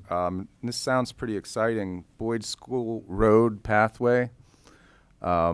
This was identified in the Central Adams Joint Comprehensive Plan adopted by Cumberland, Strabane, and the borough back in 2019. It's going to connect Route 34, the Biglerville Road, with the school, and it's about 1.2 miles, pretty well traveled.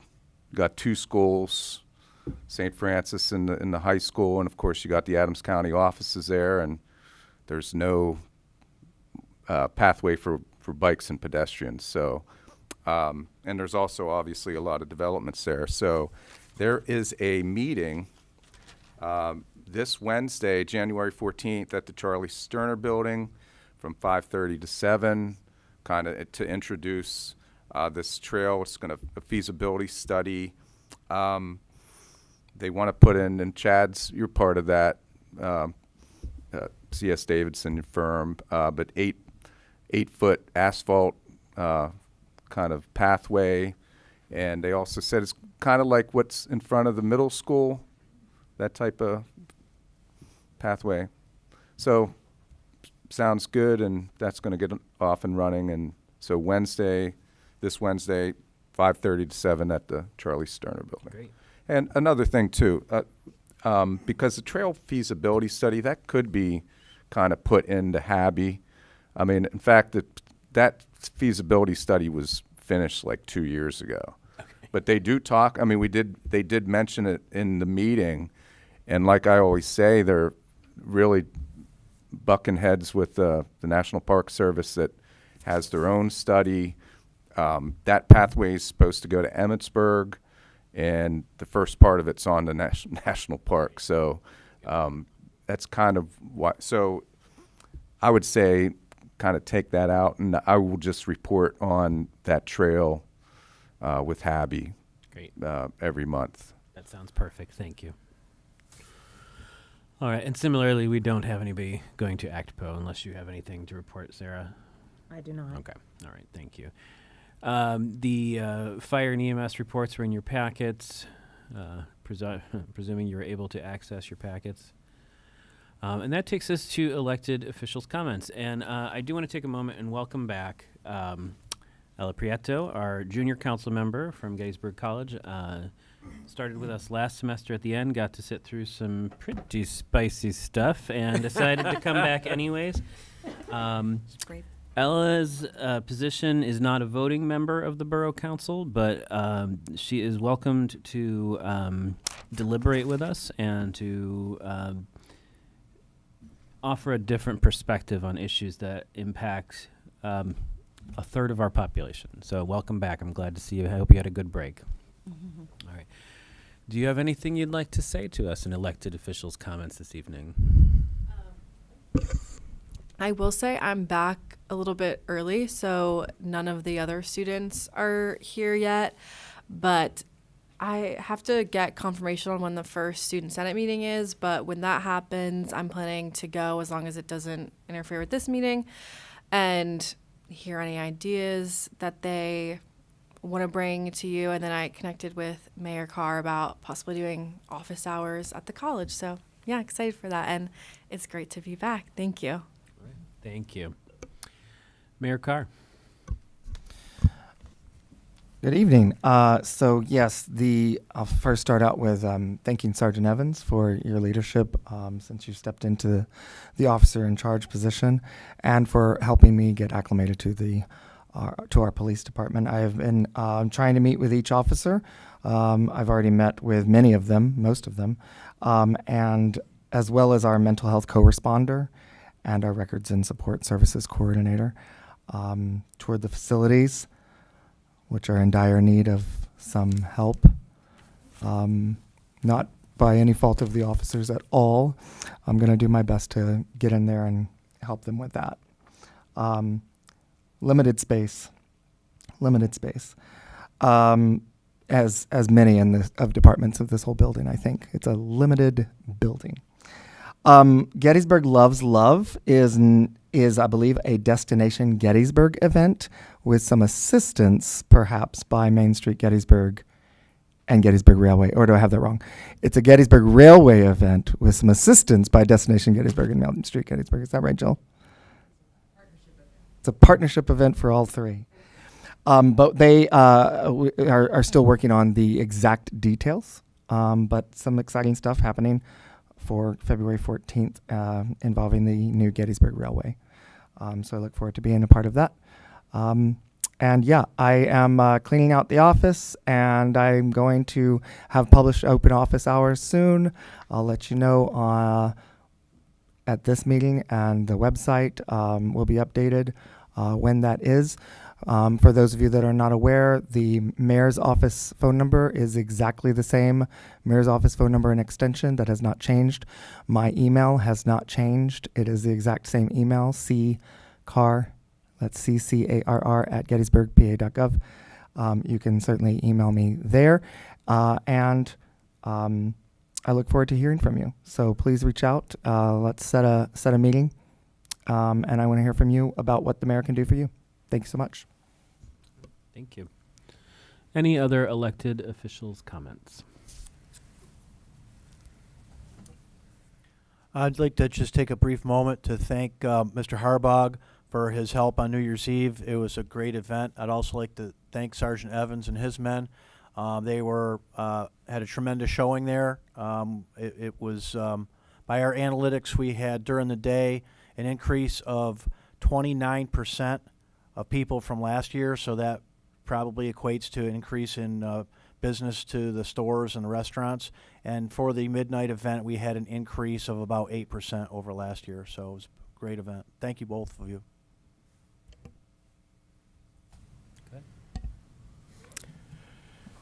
I want to welcome Kimberly to our group and also echo the comments earlier. It was extremely difficult decision because of such great candidates. So I do want to commend everyone for putting their name out there and for the amazing comments that they were able to make.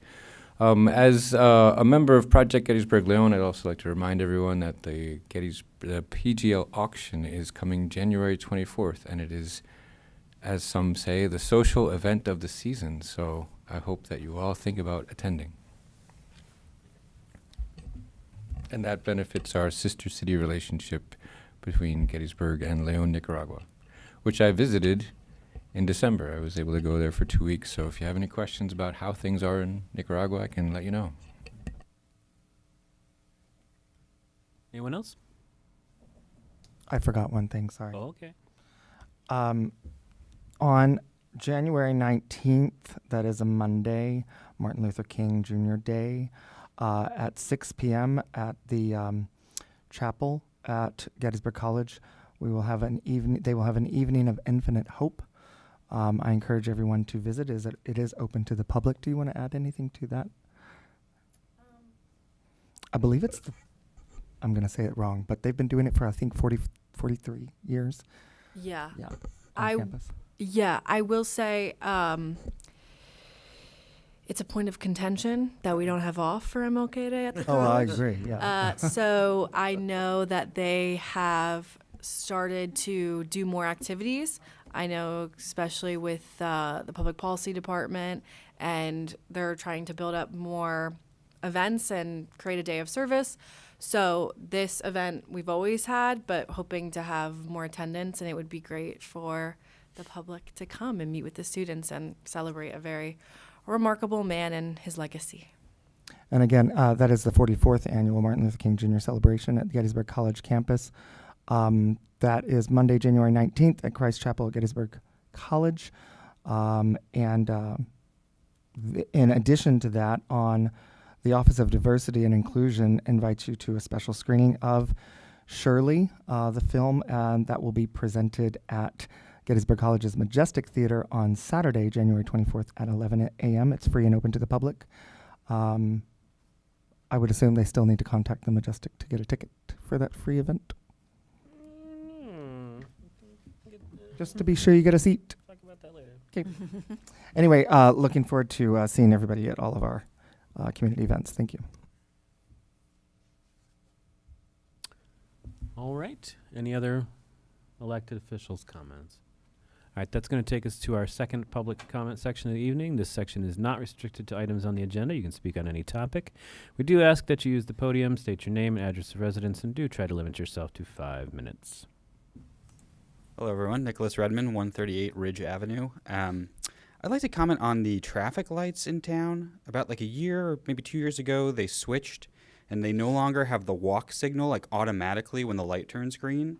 And it's really, I think, frustrating for pedestrians because you kind of expect it. I know the button's there, but people don't press it. And then it's, I think, just dangerous because then people cross and then cars think that they have the right of way because, I mean, they probably technically do, but people then just walk into the street because they want to cross in the light screen. So I don't know what level of government that is. Maybe that's not you guys, or we can just ask about it. But hey, it's public comment. There's my public comment. So I think that can be improved. Thank you very much. Thank you, Nick. Any other public comment?